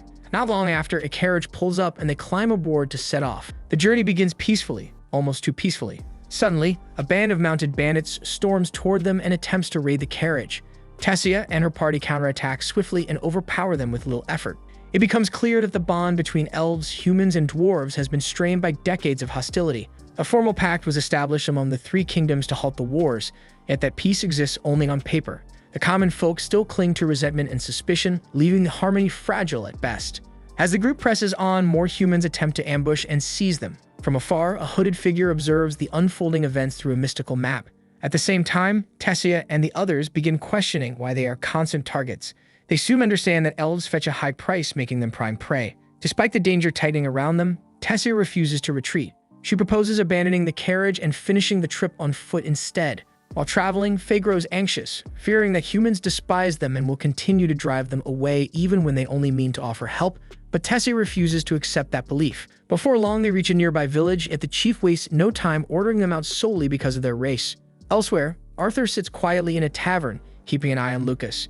He pieces together that Lucas' household ranks among the most influential in the Sapin kingdom, which makes their elvish lineage rather intriguing. At that moment, Lucas approaches Elijah and mocks him, questioning what ties a mere human could possibly have with dwarf royalty. The remark makes Elijah pause, wondering how much Lucas truly knows. Maintaining his composure, Elijah replies that the matter is complicated, adding that he has noticed Lucas carries elven blood as well. Lucas admits that the Wykes family's goal has always been to cultivate exceptional mages. But before he can elaborate, Arthur cuts in, stating that the Wykes openly accept elves skilled in mana control, regardless of human prejudice. Arthur considers whether the family is forward-thinking or simply driven enough to chase power at any cost. Lucas then forms a blazing fireball in his palm and declares that he will wield his strength so that no one across the entire continent of Dicathan can rival him as the supreme mage. He insists it is his obligation as a Wykes, but Arthur responds with little more than a calm wish of good fortune. Lucas blinks at the laid-back reaction, prompting Arthur to explain that their ambitions now differ since he no longer seeks to be the strongest, and the statement leaves both Elijah and Lucas momentarily stunned. Shortly afterward, Jasmine enters and informs Arthur that their next assignment has arrived. She cautions that it will demand a lengthy journey, but Arthur simply smiles, thinking it sounds like an adventure worth taking. At the same time, Tessia and her party move around town trying to collect details about the mana beast and have started appearing nearby. But no one is willing to share a single thing with them, so Tessia grows frustrated and her emotions finally spill over as she ends up breaking into tears. Faye, however, is not shocked at all, because he knows elves would respond the exact same way if humans wandered into their homeland asking questions. Out of nowhere, an acorn smacks Tessia on the head. She glances up and notices a few kids peeking at her from afar. She's ready to snap at them, but instead they end up offering something genuinely helpful. The boar has been showing up from the east, and that piece of information leaves everyone stunned. At the same time, the shadowy figures continue observing Tessia through a magical map. They conclude that Tessia herself is not the real issue, but who she is destined to become matters greatly, especially since she is the princess of the Eleanor Kingdom. They believe eliminating her would deal a serious blow to the fragile three-way treaty, so they begin setting their plan to strike her into motion. At that very moment, a massive mana beast suddenly emerges and charges straight at them, launching a direct assault, but they barely manage to leap out of the way in time. They regroup instantly and unleash attack after attack, striking it repeatedly with everything they have. After pouring so much power into it, they are convinced they must have defeated it. But to their disbelief, the creature is still standing like nothing happened. They bombard it with magic again, yet this time their spells do absolutely nothing, because the boar has adjusted and raised a protective shield that blocks every attack they send its way. This entire confrontation was deliberately orchestrated by the hooded figures, whose true goal was to shatter the three-way treaty by ensuring Tessia dies on human soil. Tessia and her team quickly realize their magic is no longer effective, so they abandon offense and focus on sprinting and evading as quickly as possible. But amid the chaos, Vio is suddenly struck by a chunk of flying debris, which knocks her off her feet and sends her tumbling right in front of the boar. Fortunately, Faye reacts in an instant and uses his water magic to yank Vio away, pulling her back to his side before disaster can strike. Faye recommends that they withdraw and retreat, but that is when Tessia suddenly forms a strategy. The first move is for Faye to serve as bait, so he rushes forward and splashes the boar with water magic to draw its attention and lure it after him. Once it reaches the perfect spot, Vio activates her earth magic and cracks open the ground beneath it, causing the boar to drop down and become trapped inside the pit. With it stuck below, Tessia uses her telekinesis to raise a mass of rocks and slam them down on top of the mana beast, locking it in place.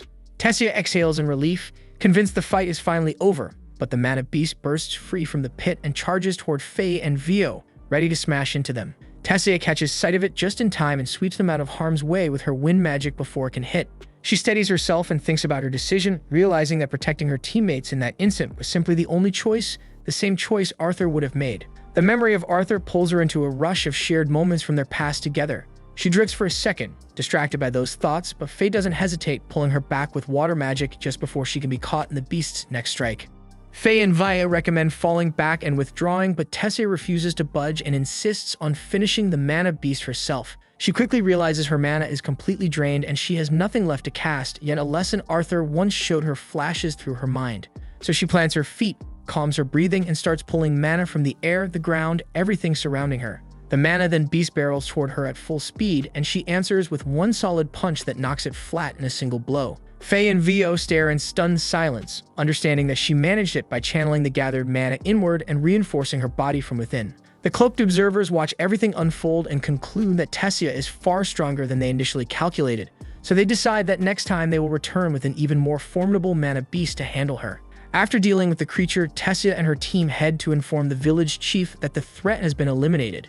Yet the chief cannot even spare a word of gratitude, which clearly annoys Tessia. Faye calmly tells her not to expect politeness from humans and to brush it off, but then to notice the same children from earlier, and the kids sincerely thank them for getting rid of the boar.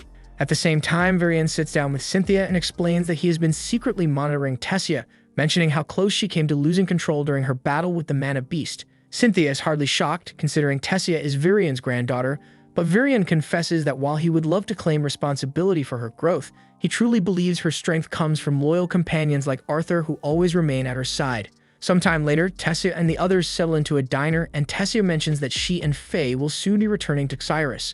They turn to Vio and ask about her plans, and she says she intends to travel to Xyrus as well since she would like to see Arthur again.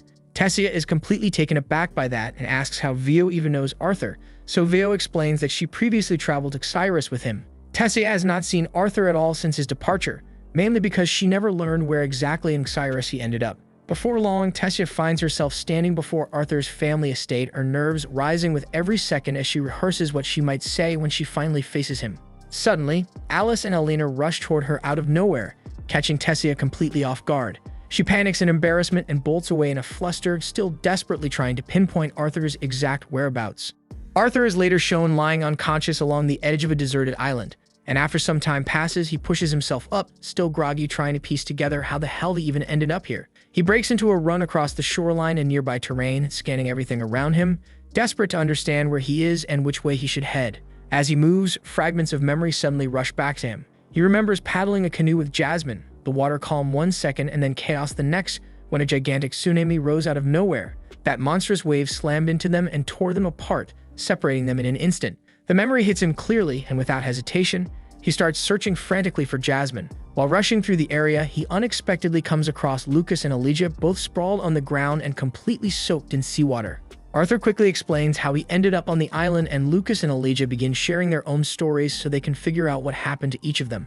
Arthur says he had accepted a request from the Helsty family to subdue a mana beast, but during that mission, he got trapped in a brutal storm while traveling. Elijah then reveals that he had been dispatched by the guild after several fishing boats mysteriously vanished near the farmland coast, and he was assigned to uncover the reason behind those disappearances. During that investigation, he too was swallowed up by the same violent storm. Lucas never openly states how he arrived there, but Arthur and Elijah can already tell that his pride won't let him admit he was dragged in by the storm just like they did. Once they finish exchanging details, the three of them start discussing how they're going to escape the island. They all come to the same obvious conclusion: they'll need to either locate a usable boat or build one themselves if they want to leave safely. Even so, Arthur's mind remains fixed on Jasmine, and he struggles to fully concentrate on any escape strategy. Deep down, though, he holds on to a firm belief that if he managed to survive that nightmare of a storm, then Jasmine must have survived too and is somewhere close by. Arthur then reaches out telepathically to Sylvie and carefully explains everything that has happened. He asks her to search the surrounding sea and nearby waters for any trace of Jasmine, hoping they can find each other as soon as possible. Meanwhile, Jasmine is shown standing on a distant stretch of shoreline, far from where Arthur ended up. She shouts his name over and over, but the only thing that answers her is silence.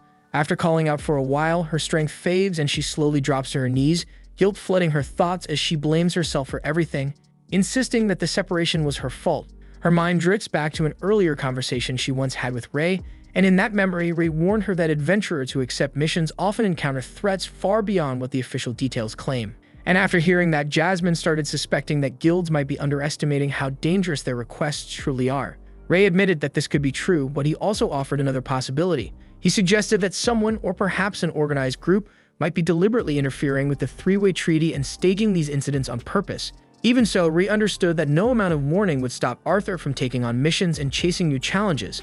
So instead of trying to hold him back, he asked Jasmine to stay especially vigilant whenever she traveled with Arthur to keep a close eye on him and protect him as best she could. Jasmine accepted his request without hesitation and promised that she would remain cautious and watch over Arthur no matter what.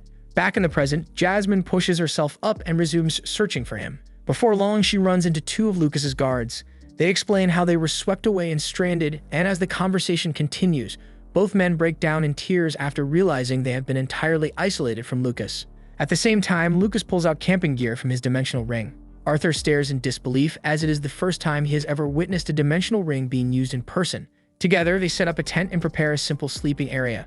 Food, however, is scarce, so Arthur heads into the forest to gather whatever he can find. He returns with fish and mushrooms to make a meal, then asks Lucas to take care of the cooking since he can use fire magic. Lucas agrees, but his first attempts are rough, burning the fish one moment and leaving it undercooked the next. And after several tries, he gradually finds the right balance and finally manages to grill a proper fish, but at the cost of many burnt fish. And once everything is ready, the three of them sit around the campfire and share their meal. As Arthur eats beside Lucas and Elijah, the warmth of the fire and the quiet atmosphere remind him of the evenings he once spent with his family. Despite being stranded on an unknown island, the moment carries a strange sense of comfort and familiarity that steadies his heart. The following morning, Arthur tells them that while he was out collecting food the previous day, he also took time to explore and survey the island. From everything he saw, it seems they are the only ones stranded there. He also discovered the wrecked boats that Lucas and Elijah had washed ashore on, but those vessels are far too damaged to be repaired or used for escape. After laying out everything he learned, Arthur presents two possible courses of action. The first is to remain where they are and wait for rescue, adding confidently that Jasmine will surely come searching for him sooner or later. The second is to attempt leaving the island on their own. He explains that the mainland does not appear to be very far, so making the journey themselves could be achievable. But Lucas suddenly cuts him off, insisting that neither idea will succeed. He pulls out a scroll and reveals the target of his mission. The creature in question is a mana beast capable of manipulating the weather, though only within a limited range. Lucas explains that as long as that beast is alive, any attempt to cross the sea would end in disaster based on the information he has gathered. He is convinced the creature is hiding somewhere on the island. With determination burning in his eyes, he declares that he will reduce it to ashes and immediately sets off. Arthur quickly stops him and suggests they face it together, pointing out that fighting as a team is safer and far more effective than going in alone, and Lucas agrees as long as they don't hold him back. Meanwhile, Sylvie finally succeeds in locating Jasmine and informs her that Arthur is still alive. Relief washes over Jasmine, filling her with renewed hope, but she understands that she cannot afford to lose another second and must hurry to reunite with him. Meanwhile, Arthur, Lucas, and Elijah arrive near the suspected location of the mana beast and conceal themselves as they carefully discuss their strategy. Lucas initiates the attack by hurling a blazing fireball into the cave, but instead of striking cleanly, the blast triggers a violent reaction, sending shards of rock and debris exploding outward toward them. Elijah reacts instantly, raising a sturdy wall of earth to shield Lucas from the flying rubble. Lucas briefly feels a surge of confidence, assuming that his fireball has already eliminated the beast. But in the next instant, the cave begins to crumble, and the mana beast emerges in its full form. Without hesitation, it launches a powerful sphere of energy at them, which Arthur deflects with his blade. Lucas momentarily freezes in fear, panic creeping into his expression, yet he quickly steadies himself, unwilling to let Arthur see him falter. Arthur then rushes forward, charging straight at the beast while Elijah provides support from the rear. He unleashes a rapid series of sword strikes, but none of them leave lasting damage. The creature's wounds close almost immediately, regenerating as if nothing had happened. Realizing this, Arthur's mind races for a solution, and he suddenly instructs Elijah and Lucas to switch positions with him, a command that catches both of them completely off guard. Elijah steps up to the front beside Arthur, taking point, while Lucas hangs back in a long-range support position. Arthur slashes forward with his blade, and at the same moment Elijah summons several jagged pillars of earth that burst from the ground and pin sections of the creature's body in place. They use those spikes to pack in and seal the wounds it already suffered, locking the damage down tight. Arthur quickly notices a key detail. When the creature is restrained like that, its regeneration slows to a crawl, so they run the exact tactic again. Arthur strikes first, then Elijah calls up more earthen spikes to plug and seal the fresh injuries. This coordinated combo finally seems strong enough to drop the mana beast for good. Arthur and Elijah exchange a sharp high five in celebration, while Lucas insists he carried most of the fight from the back line. But the mood shifts fast when the mana beast suddenly twitches instead of staying down. It jerks back to life and starts moving again. Arthur grits his teeth and rushes it once more, already feeling his stamina running thin and wondering how much longer he can keep this up. Right then, Jasmine appears. She races across the island at incredible speed and catches sight of Arthur from afar. Pushing herself even harder, she surges straight toward him. Just as Arthur prepares to deliver another blow, Jasmine arrives and ends the fight with a single overwhelming strike that cuts his damn head off, ending it for real this time. She then immediately runs over to Arthur and checks if he is hurt. Elijah and Lucas can only stare, completely floored by how effortlessly she erased the beast in one clean hit. As the sun begins to set, Jasmine quietly apologizes to Arthur for everything that happened and admits she is sorry things spiraled out of control. Arthur brushes it off and tells her it is fine, saying he is simply thankful she showed up when it mattered most. Off to the side, Elijah and Lucas are scrambling after Sylvie, who has snatched the beast's mana core. They chase her down, but they are too slow. But before either of them can grab her, Sylvie pops the mana core into her mouth and swallows it whole. Back in Cyrus, Tessia reunites with her team. She explains that she still has not managed to see Arthur, and somehow they keep missing each other every time. Faye and Vio start teasing that maybe it is not bad timing at all, but nerves. Tessia immediately protests, clearly flustered. She pushes back her chair and leaves without adding another word. Still, Faye and Vio were right, as Tessia is genuinely anxious about facing Arthur. After giving it some thought, she forces herself to gather her resolve and heads to his house. She pauses outside the door, hesitating as she debates whether to knock. Just as she finally moves to step inside, she bumps straight into Ray.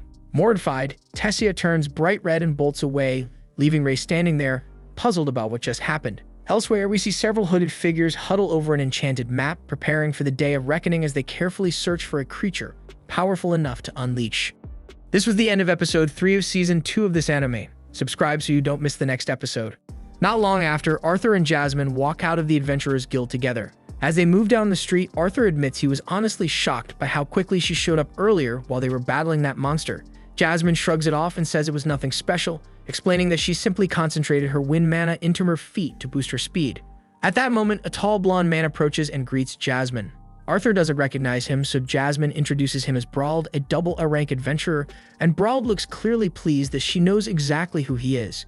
He explains that he came to request her help because he recently uncovered information about a highly valuable treasure. Arthur watches the exchange carefully and realizes that Brauld is also a double A-rank adventurer.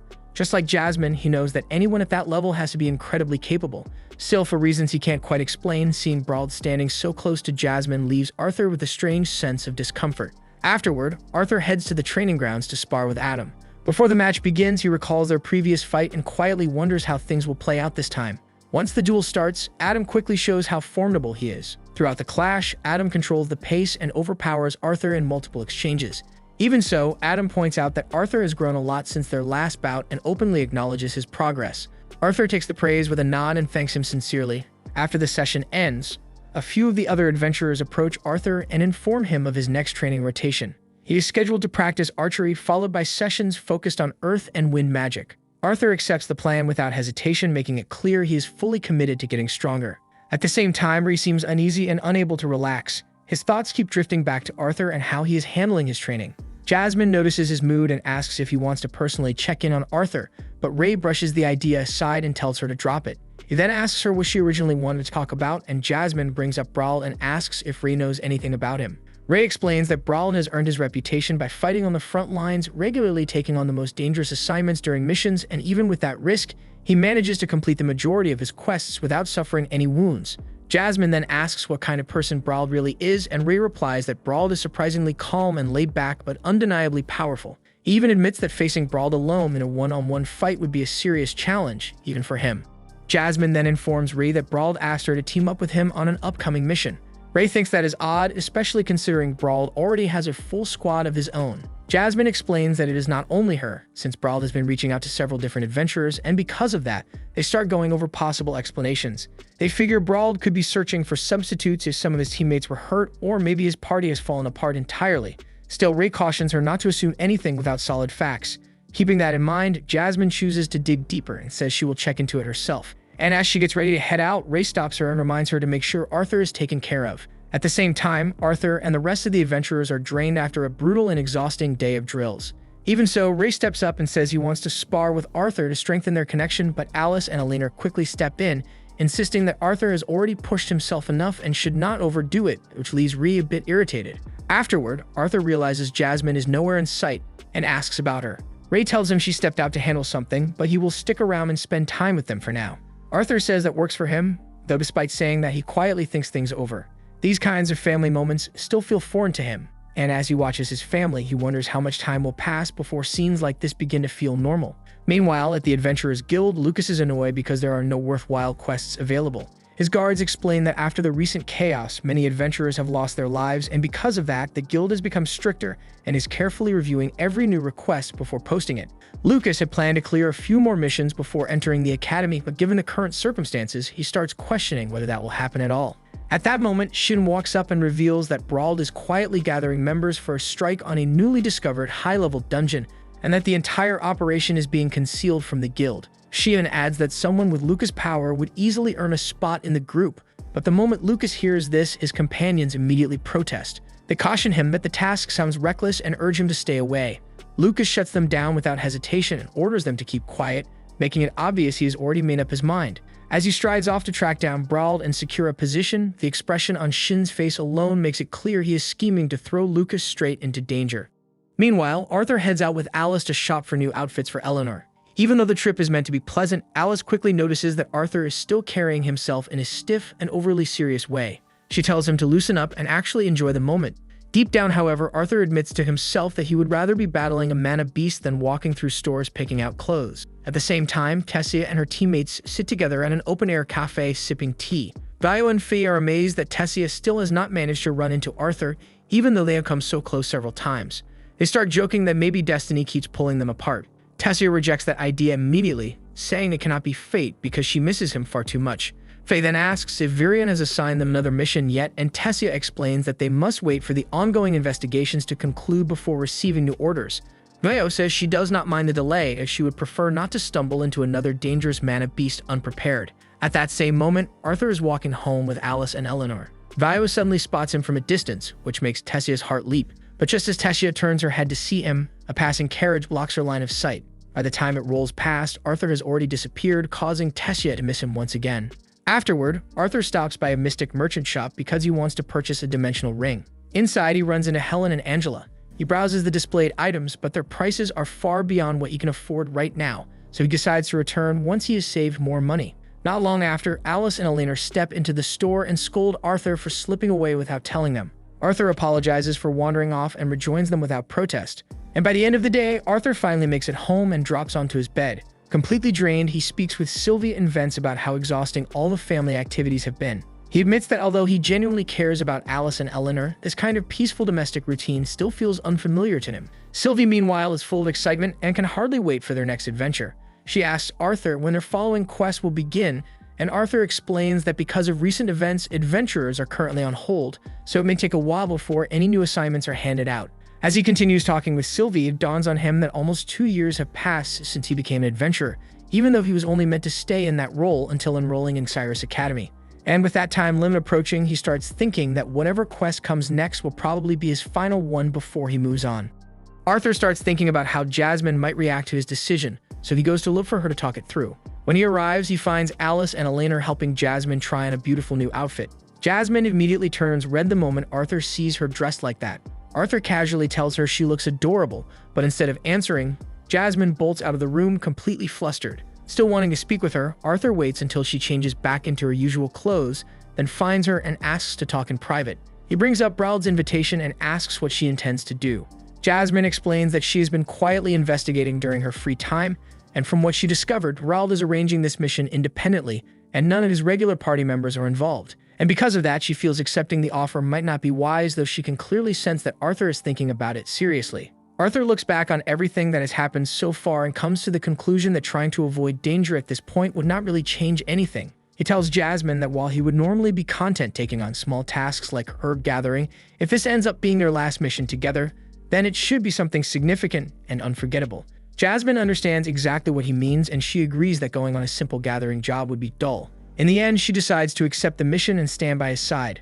The following morning, Arthur and Jasmine get ready to depart, and their family gathers to send them off. Ray offers Arthur one final reminder, telling him that the most important thing on any quest is making it back alive. He says that as long as Arthur returns safely with Jasmine, they will celebrate no matter how the mission turns out. With those words in mind, Arthur and Jasmine set out. They pass through a teleportation tunnel and emerge in a wide open field, and there Arthur bids Sylvie farewell, promising they will reunite once the mission is complete. After that, he and Jasmine press forward toward their destination. At the same time, the hooded figure is shown completing a summoning ritual. The being he calls forth is overwhelmingly powerful, so much so that he cannot completely control it, so he becomes certain that Arthur and Jasmine will have no chance of surviving against such a monster. By the following morning, Arthur and Jasmine make their way to the meeting spot where the adventurers who accepted Brawl's request are already waiting for them. Elijah and Lucas have arrived ahead of time, and before long they introduce Arthur and Jasmine to 4 additional adventurers named Reginald, Kryl, Oliver, and Samantha. A short while later, Brawl finally shows up and immediately apologizes for keeping everyone waiting.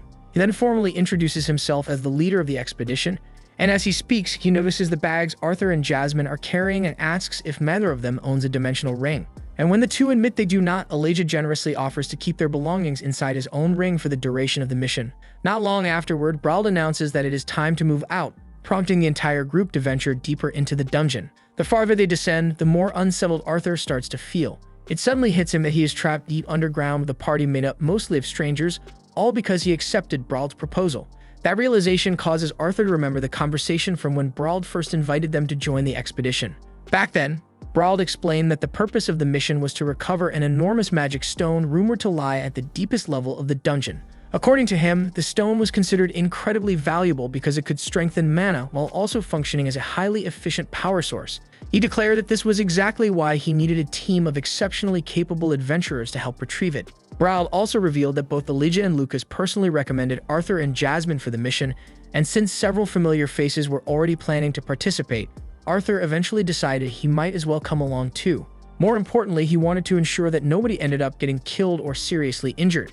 Once Arthur snaps out of the memory, the adventurers around him begin discussing their own motivations for taking part in the mission. Before long, the party finally arrives at the entrance leading to the dungeon's lowest floor.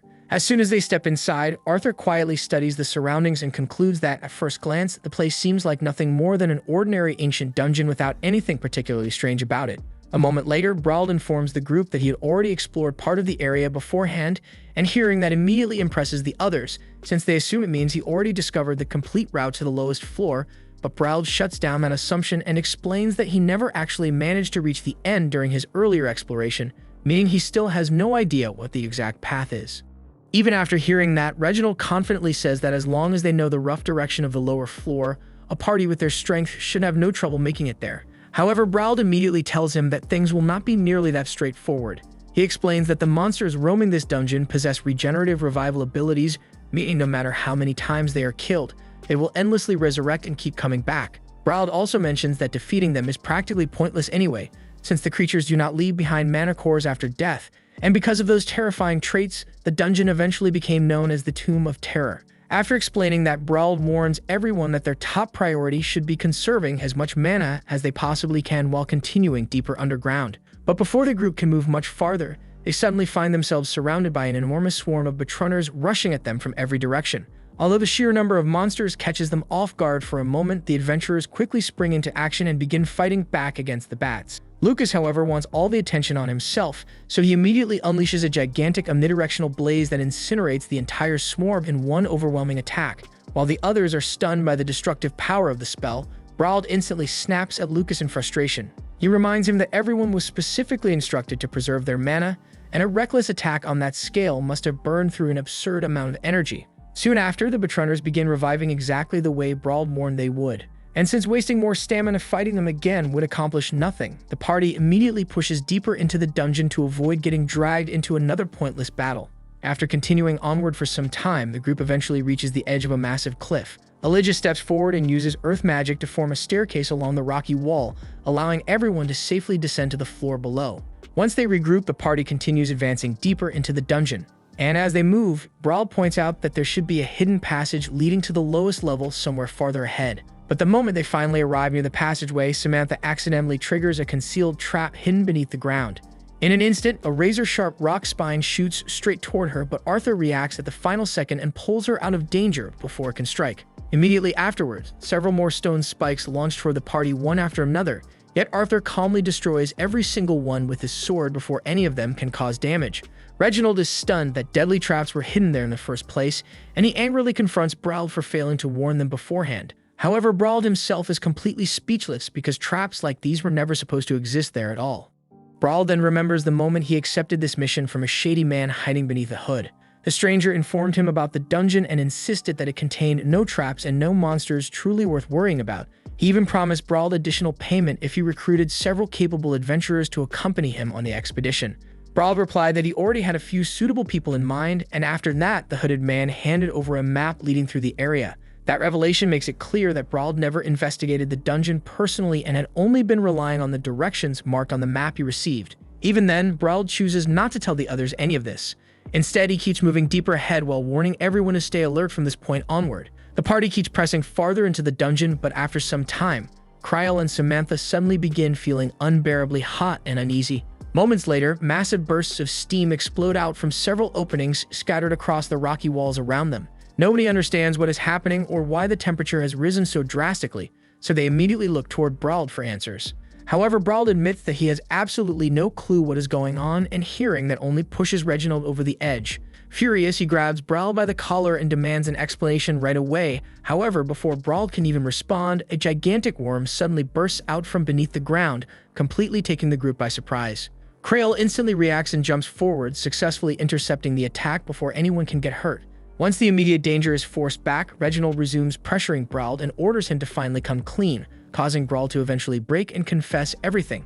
He admits that the client was the one who provided all the dungeon information along with the map. He explains that the only creatures he knew about beforehand were the bat runners, while the traps, steam explosions, and giant worm were all completely unknown to him. The others immediately realize what that means and point out that they are now facing a mana beast they were never meant to encounter in the first place. Most of the adventurers assume the creature must have somehow appeared unexpectedly. Arthur, however, instantly understands that these mana beasts had always existed inside the dungeon and that Brawl himself was deceived from the very beginning. And the real thing bothering Arthur now is figuring out why someone would intentionally trick them into coming here. At that moment, Oliver quietly leans towards Samantha and secretly tells her to follow his lead. He claims it is obvious Brawl has been lying the entire time and says this confusion gives them the perfect opportunity to steal the treasure while everyone else is distracted. And the moment he finishes speaking, Oliver immediately takes off running deeper into the dungeon with Samantha following right behind him. Arthur and the others immediately warn them that another eruption is probably about to happen, meaning they need to hurry back and stay close to the group. However, Oliver refuses outright, insisting that he is not about to die because of their bullshit lies, but Arthur quickly rushes forward and successfully drags Samantha back toward the others.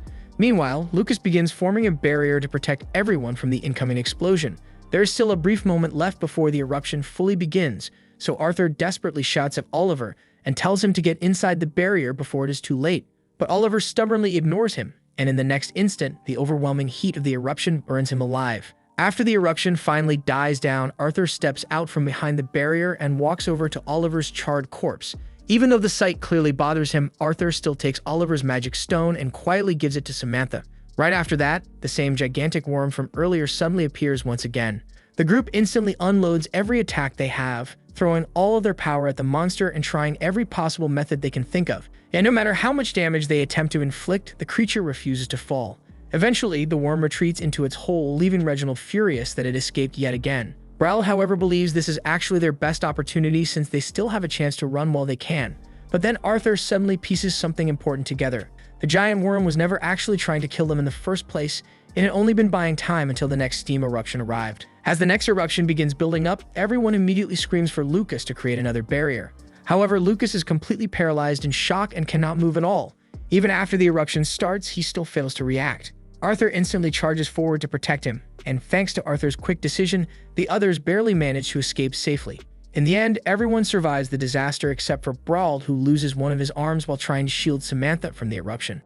Not long after that, Samantha assists Brawl in wrapping the wound where his arm was severed, doing everything she can to stop the bleeding and keep him conscious while the group takes a moment to recover. During that time, Krile walks over to Arthur and hands him a special sandwich made from his own personal recipe. Arthur takes a bite and admits that it actually tastes really good, which clearly makes Krile happy for a second. But the calm does not last long because tension suddenly explodes between Lucas and Brawl. Lucas furiously blames Brawl for the entire nightmare, shouting that all of this happened because of his incompetence and the lies he told them. Brawl immediately snaps back and throws the blame onto Lucas instead. He argues that if Lucas had not frozen up when they desperately needed the barrier, then he would still have his arm right now. The argument rapidly grows more intense, but Arthur cuts in and points out that wasting time blaming each other will not solve anything now. He then looks toward Brawl and calmly asks whether he wants everyone to abandon the quest or continue moving deeper into the dungeon. Brawl lowers his head in shame and apologizes for putting everyone in danger after lying about scouting the dungeon beforehand. Even so, he still begs everyone to continue the quest with him because he does not want the arm he sacrificed to end up meaning nothing.